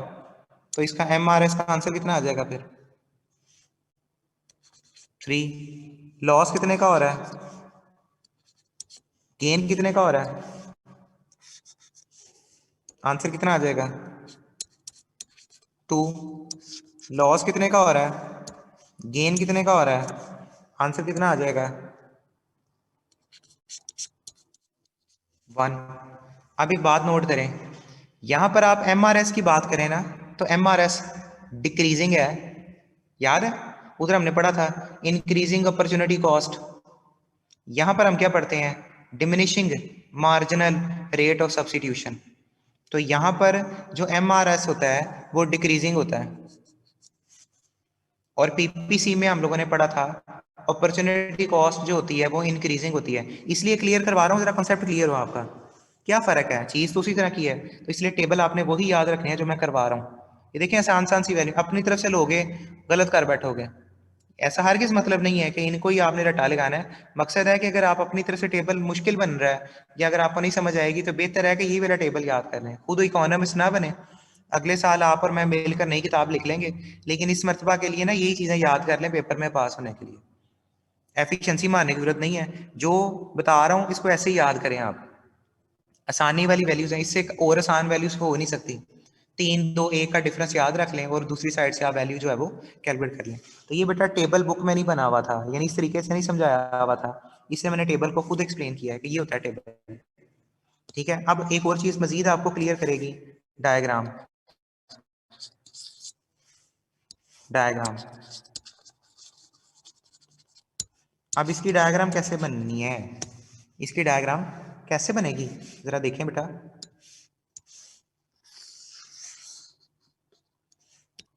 एक साइड पर आएगी एक्स कमोडिटी, गेन हमेशा एक्स पर होता है, और इस साइड पर आएगी वाई कमोडिटी।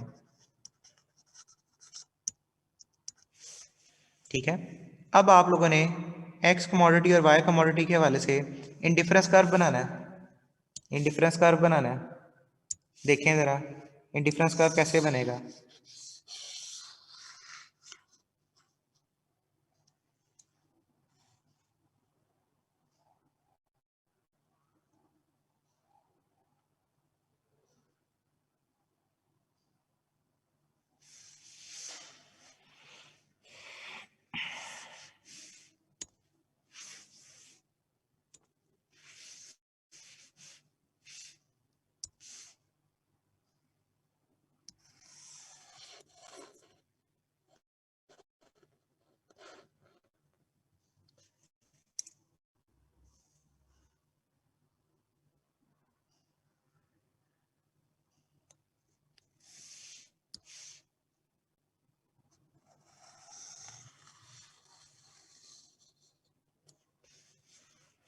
इसका इंडिफरेंस कर्व ऐसे बनेगा बेटा, इसका इंडिफरेंस कर्व ऐसे बनेगा, इसको कहते हैं आईसी। और ये कभी भी एक्स एक्सिस से और वाई एक्सिस से टच नहीं होगा, ये कभी भी एक्स एक्सिस से और वाई एक्सिस से टच नहीं होगा। क्यों? क्योंकि यहाँ पर कोई भी स्टार्टिंग पॉइंट जीरो नहीं है, कोई भी इसका स्टार्टिंग पॉइंट जीरो नहीं है, तो इसलिए इस तरह का आईसी कर्व बनेगा। अब इस पे अगर आपने कम्बिनेशन बनानी है तो बिल्कुल बना सकते हैं, इस पर आपने कम्बिनेशन बनाने है तो बिल्कुल बना सकते हैं। जैसे जैसे इसको कह लें ए बंडल, इसको कह लें बी बंडल, इसको कह लें सी बंडल, और इसको कह लें D bundle, A B C D. तो नीचे से इसका टेंजेंट प्लॉट करते जाएं, तो देखें इसको कह लें एक्स, सॉरी y1, इसको कह लें y1 x1, x2 y2, x3 y3, x4 y4। जैसे जैसे x में इजाफा होता जा रहा है वैसे वैसे y में कमी आती जा रही है। तो ये बेटा इंडिफरेंस कर्व की पहचान ही यही होती है, एक वेरिएबल में इजाफा होगा तो दूसरे वेरिएबल में कमी आ जाएगी, और इस वजह से हम इसको कहते हैं डिमिनिशिंग रेट ऑफ सब्स्टिट्यूशन है, oh sorry marginal rate of substitution है, और वो डिमिनिशिंग है, डीएमआरएस के नाम से जाना जाता है। क्लियर है? याद रहेगी बात, ये चीज बुक में नहीं लिखी हुई थी इस तरीके से, तो अगर पेपर में आता है, अगर ये पेपर में आता है तो आपने इसी तरीके से इसको एक्सप्लेन करना है। वाई के एरो नीचे से ऊपर नहीं होते, नहीं बेटा, वाई के एरो अगर अगर चलें आप यूं कह लें, वाई में अगर इजाफा होगा तो एक्स में कमी हो जाएगी। बेसिकली इस टेबल के मुताबिक एक्स में इजाफा हो रहा है ना, तो इसलिए मैंने एक्स को इंक्रीज किया है और वाई को डिक्रीज किया है। बस ये कर लें आप, अगर वो इंडिफरेंस कर्व की डेफिनेशन पूछेगा तो डेफिनेशन टेबल डायग्राम, बस इसके अलावा आपने कुछ नहीं एक्सप्लेन करना। नहीं, इसमें कभी भी आईसी अप्रोचेस टू जीरो नहीं हो सकता।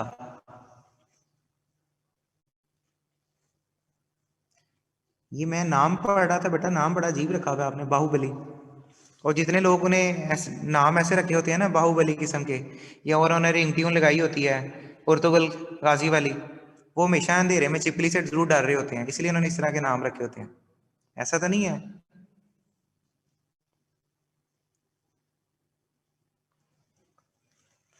इस वजह से क्योंकि यहाँ पर कोई कम्बिनेशन जीरो नहीं है, यहाँ पर कोई कम्बिनेशन जीरो नहीं है, इसलिए आईसी कभी भी टच नहीं कर सकता। देखें जरा, ये देखें, लेट्स सपोज आपकी बात मान लेते हैं, हमने इसको आईसी को कट कर दिया। इस पॉइंट का मतलब क्या है? इस पॉइंट का मतलब है हम हर चीज सिर्फ एक्स परचेज कर रहे हैं, वाई तो परचेज ही नहीं कर ले, तो यहाँ पर एक्स जीरो हो गया और वाई की कोई कमोडिटी हो गई, ओ सॉरी वाई जीरो हो गया, एक्स की कोई वैल्यू होगी, जैसे एक्स 10 है वाई जीरो है। यहाँ पर क्या होगा? यहाँ पर वाई जीरो है, तो ऐसा तो हो ही नहीं सकता कि हम एक्स या वाई में से किसी एक को जीरो कर दें। अगर जीरो करेंगे तो डेफिनेशन गलत हो जाएगी, क्योंकि डेफिनेशन में कहता है डिफरेंट कम्बिनेशंस, इसलिए ये कभी भी एक्स एक्सिस और वाई एक्सिस को कट कर ही नहीं सकते।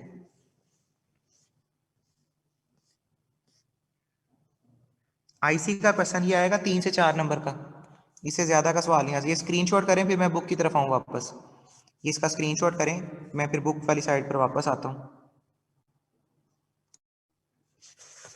ठीक है, इंडिफरेंस कर्व क्या होता है? अब इंडिफरेंस कर्व के साथ ही हम इसकी कुछ प्रॉपर्टीज इस्तेमाल करें। बेटा यहाँ पर रिसोर्सेज की बात नहीं करेंगे, ये कंज्यूमर है ना, तो यहाँ पे फरमान है अगर आपने कहा है यहाँ पर रिसोर्सेज इस्तेमाल हो रहे हैं, यहाँ पर उसका बजट इस्तेमाल हो रहा है, इनकम इस्तेमाल हो रही है। अभी हम आमदनी की बात करते हैं, अभी दूसरा हिस्सा रहता है आमदनी। हाँ, ये 3 से 4 नंबर के लिए ये सारा कुछ लिखना होगा। ओके, अब बेटा आ जाते हैं वापस बुक पे।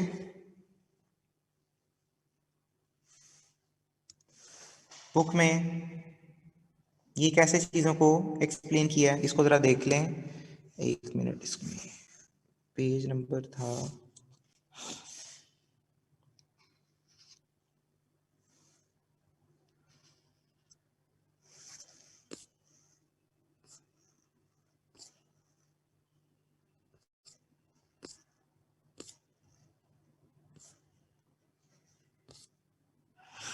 ये यहाँ से शुरू हो रहा है, assumption ऑफ इंडिफरेंस कर्व।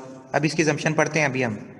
फिर ये देखें, ये उसने डायग्राम ड्रॉ की हुई है, ये डायग्राम ड्रॉ की हुई है, और टेबल आगे जाके कहीं बनाया होगा उसने एंड पे जाके, हालांकि डायग्राम के साथ बनना चाहिए टेबल। तो इसलिए ना इसकी तरतीब ठीक नहीं है, इसकी तरतीब ठीक नहीं है, जिसकी वजह से मैंने आपको ये खुद बताया है। इंडिफरेंस कर्व क्या होता है, मेरा ख्याल है इसका टेबल कहीं था ज़रूर, मगर आगे पीछे है, नहीं टेबल नहीं बनाया हुआ उसने। तो बहरहाल टेबल के बगैर तो हम उसको एक्सप्लेन कर ही नहीं सकते, ठीक है। तो डेफिनेशन हो गई, डेफिनेशन के बाद टेबल, टेबल के बाद फिर डायग्राम, ये चीज़ फिर आ जाती है पॉइंट, उसके बाद आ जाता है उसकी assumptions। आपको याद है ना, हमने पिछले में भी assumptions पढ़ी थी। तो ये पॉइंट नंबर कौन सा आ जाएगा, 4 assumptions।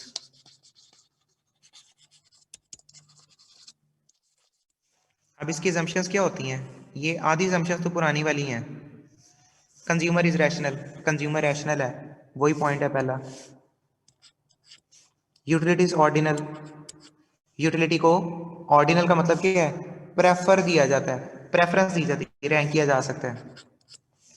तीसरा पॉइंट क्या है, diminishing marginal rate of substitution, ये तो मैंने भी बताया है, जैसे जैसे एक्स कमोडिटी में इजाफा होगा वैसे वैसे वाई कमोडिटी में डिक्रीज आता जाएगा, इसको कहते हैं diminishing marginal, diminishing marginal rate of substitution, DMRS, अभी मैंने बताया। कंसिस्टेंसी ऑफ चॉइसेस, आपकी चॉइसेस ना बदलें, ये बड़ा इंपॉर्टेंट पॉइंट है। Preference are not self contradictory, वो कहता है अगर आप, ये प्रेफरेंस वाला कानून है ना, अगर आप ए प्रेफर करते हैं बी पर, बी को प्रेफर करेंगे सी पर, इसका मतलब क्या हुआ, ए को सी पे भी तो प्रेफर करेंगे ना, ये आपस में कॉन्ट्राडिक्शन नहीं होनी चाहिए, आपस में कॉन्ट्राडिक्शन, तजाद नहीं होना चाहिए, मुखालफत नहीं होनी चाहिए एक बात की दूसरी बात के साथ।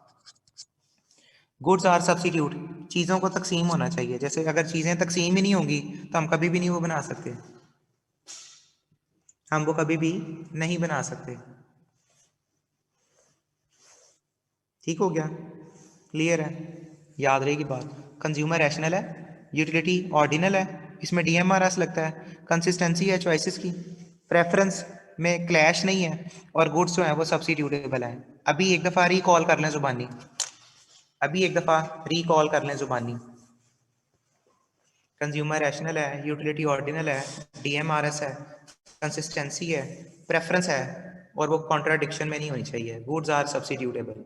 फिर एक दफ़ा दोबारा, कंज्यूमर रैशनल है, यूटिलिटी ऑर्डिनल है, DMRS है, कंसिस्टेंसी और चॉइसेस है, प्रेफरेंस कॉन्ट्राडिक्टरी नहीं है, और गुड सब्सिट्यूटेबल है।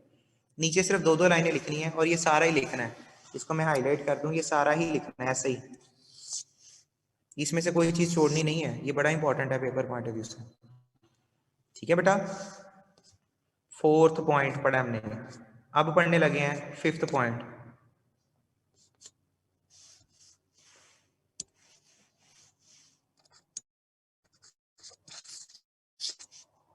इसको कैरेक्टरिस्टिक्स भी कहते हैं, इसको प्रॉपर्टीज भी कहते हैं। प्रॉपर्टीज आसान आसान सी प्रॉपर्टीज हैं जो भी आपने पढ़ी हैं। पहली प्रॉपर्टी क्या है, नेगेटिव स्लोप, ये हमेशा नेगेटिव स्लोप होगा, और ये हमने पढ़ा हुआ है। नेगेटिव स्लोप क्यों होता है, नेगेटिव स्लोप क्यों होता है, ये देखें, ये हमेशा लेफ्ट टू राइट होती है, क्यों, क्योंकि एक्स कमोडिटी में इजाफा हो रहा है और वाई में कमी हो रही है, तो इसलिए हमेशा नेगेटिव स्लोप होती है, इंडिफरेंस कर्व हमेशा नेगेटिव स्लोप होगा। दूसरा point, higher indifference curve equal higher level of satisfaction, आपने देखा था अभी एक लेवल पर आईसी पर सेटिस्फेक्शन लेवल सेम था ना, के अगले पर सेटिस्फेक्शन लेवल उससे ज्यादा होगा, दूसरे पर, तीसरे पर, चौथे पर, तो जैसे आईसी ऊपर ऊपर जाता जाएगा आपका सेटिस्फेक्शन लेवल भी इंक्रीज करता जाएगा।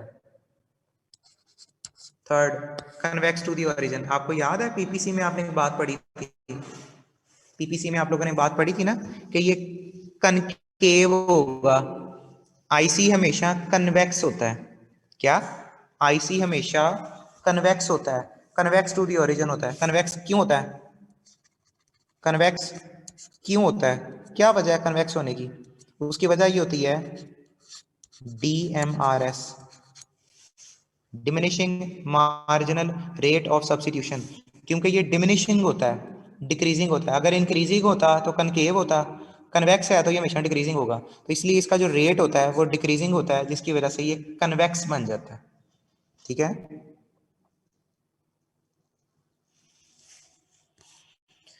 उसके बाद है, हाँ जी 2-3 लाइनें एनफ है, 2-3 लाइनें एनफ है। ये कितनी भी थी प्रॉपर्टी, तीसरी, ये आ गई जी fourth property, can not intersect each other. ये दोनों एक दूसरे को इंटरसेक्ट नहीं कर सकती। इसको ये भी कहते हैं ट्रांजिटिविटी। ट्रांजिटिविटी, ट्रांजिटिविटी क्या होती है, ये दोनों एक दूसरे को काट नहीं कर सकती। शायद इसको यहाँ पे ना समझ लगे, इसको मैं अलग से बना के बताता हूँ आपको।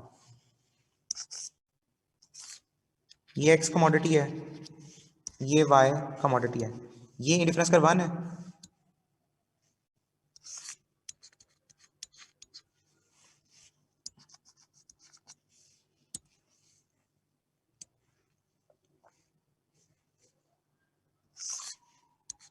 ये इंडिफरेंस कर्व 2 है, ये पॉइंट ऑफ इंटरसेक्शन है। वो कहता है अगर आपस में इंटरसेक्ट कर गया तो क्या होगा, डेफिनेशन गलत हो जाएगी। यहां पर देखें, एक बात समझने की कोशिश करें, इधर IC1 हायर है और IC2 लोअर है, इधर इससे नीचे में क्या होगा, IC1 लेस है IC2 से, ये तो हो ही नहीं सकता। हमने क्या कहा था, सेम लेवल ऑफ सेटिस्फेक्शन, तो ये तो पॉसिबल ही नहीं है कि आधी कर्व पर सेटिस्फेक्शन लेवल ज्यादा है और आधी कर्व पर सेटिस्फेक्शन लेवल कम है, तो इस वजह से सेटिस्फेक्शन लेवल का डिफरेंस नहीं हो सकता। तो ये डायग्राम कभी भी क्रॉस नहीं हो सकती, कभी भी आईसी आपस में कट नहीं करेंगे, यही प्रॉपर्टी है। प्रॉपर्टी में यही लिखा हुआ है कि कभी भी ये एक दूसरे को कट नहीं करेंगे, कैनॉट, कभी भी नहीं कर सकते। बस ये खत्म करने लगे हैं, लास्ट है हमारा टॉपिक, पांचवा और आखिरी पॉइंट, उसके बाद कल इंशाल्लाह डिस्कस करेंगे। ये है curves do not intersect each other. जो कर्व्स होती हैं ना वो आपस में इंटरसेक्ट नहीं करती। दूसरे नंबर पांचवा पॉइंट क्या है, ये ना तो एक्स एक्सिस को टच करेगी ना ही वाई एक्सिस को टच करेगी। क्यों, क्योंकि हमने शर्त में ये कहा था ये कॉम्बिनेशन है, इसलिए कॉम्बिनेशन कभी भी किसी का जीरो नहीं हो सकता। ये 5 पॉइंट प्रॉपर्टीज वाले बड़े इंपॉर्टेंट है, ये 5 पॉइंट प्रॉपर्टीज वाले बहुत इंपॉर्टेंट है, पेपर पॉइंट ऑफ व्यू से इनकी बहुत इंपॉर्टेंस है। ठीक है, क्लियर है। ये अलग से एक सवाल अगर आता है तो देख लीजिएगा, ये अलग से एक सवाल आता है, पेपर में आया हुआ है एक दफा, स्लोप ऑफ इंडिफरेंस कर्व क्या होती है, तो आप इसकी डेफिनेशन लिखोगे और इसका फॉर्मूला लिखोगे, बस और कुछ नहीं बताना।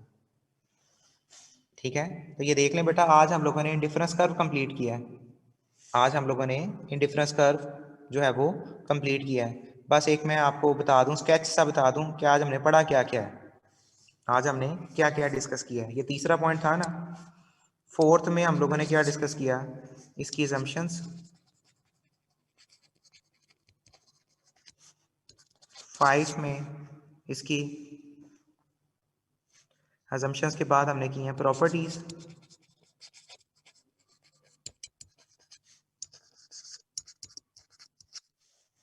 फिर हम लोगों ने किया MRS और उसका फॉर्मूला क्या होता है। तो ये बेटा 6 चीज़ें अभी हमने, ये पूरा स्केच मैं एक दफ़ा बना देता हूँ, इधर ये देख लें, हमने आज ये डिस्कस किया है, इतना टॉपिक हमने आज डिस्कस कर लिया। ठीक है, अप्रोचेस क्या होती हैं इंडिफरेंस कर्व की, अप्रोचेस के बाद इंडिफरेंस कर्व में कौन कौन से टॉपिक आते हैं, कार्डिनल अप्रोच में कौन कौन से टॉपिक्स आते हैं। हाँ, इसको मैं बता दूं, ये हमने इसमें इक्वी में क्या क्या किया था, इक्वी में क्या क्या किया, डेफिनेशन किया, टेबल किया, फिर हमने इसकी assumptions की हैं, फिर हम लोगों ने assumptions के बाद इसकी देखी है लिमिटेशन, लिमिटेशन के बाद फिर हमने देखी है इसकी इंपॉर्टेंस। ये टोटल आज का काम है जो हम लोगों ने डिस्कस किया है, और ये पेपर पॉइंट ऑफ व्यू से बहुत इंपॉर्टेंट है। जो चीज़ें पेपर में आ चुकी हैं वो मैंने आपको बता दिया, DMU पेपर में आ चुका हुआ है। तो ऑर्डिनल अप्रोच, इंडिफरेंस कर्व वाली और लॉ ऑफ इक्वी मार्जिनल, इस दफा इनमें से कोई एक चीज़ आनी है। स्लोप ऑफ इंडिफरेंस कर्व का डायग्राम नहीं करना, डायग्राम अगर तो ज्यादा नंबर का आता है तो कर लें, अदरवाइज रहने की जरूरत नहीं है। पास पेपर करेंगे तो बताऊंगा कब डायग्राम करनी है कि नहीं करनी। कोशिश तो पूरी है कि फिजिकल क्लासेस से पहले पहले हमारे जो माइक्रो है वो ख़त्म हो जाए, लेकिन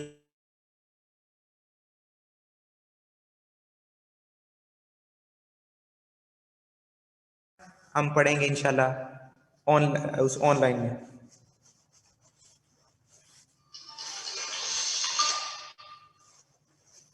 चैप्टर खत्म होने में जो एक टॉपिक है ना, कल का सारा लेक्चर उसी पे लगना है, 2 घंटे उसी पे खपने हमने।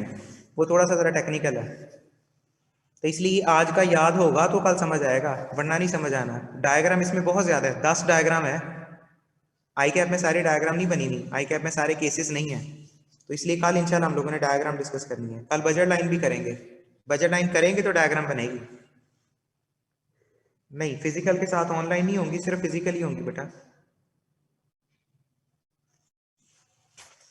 ठीक है बेटा, इंशाल्लाह फिर कल मुलाकात होती है आप लोगों से, तो डिस्कस करेंगे कल। चलें भी, जो भी होगा पता चल जाएगा, मैनेजमेंट बता देगी मैसेज करके आपको। कल इंशाल्लाह बेटा फिर मुलाकात होती है। अल्लाह हाफिज़।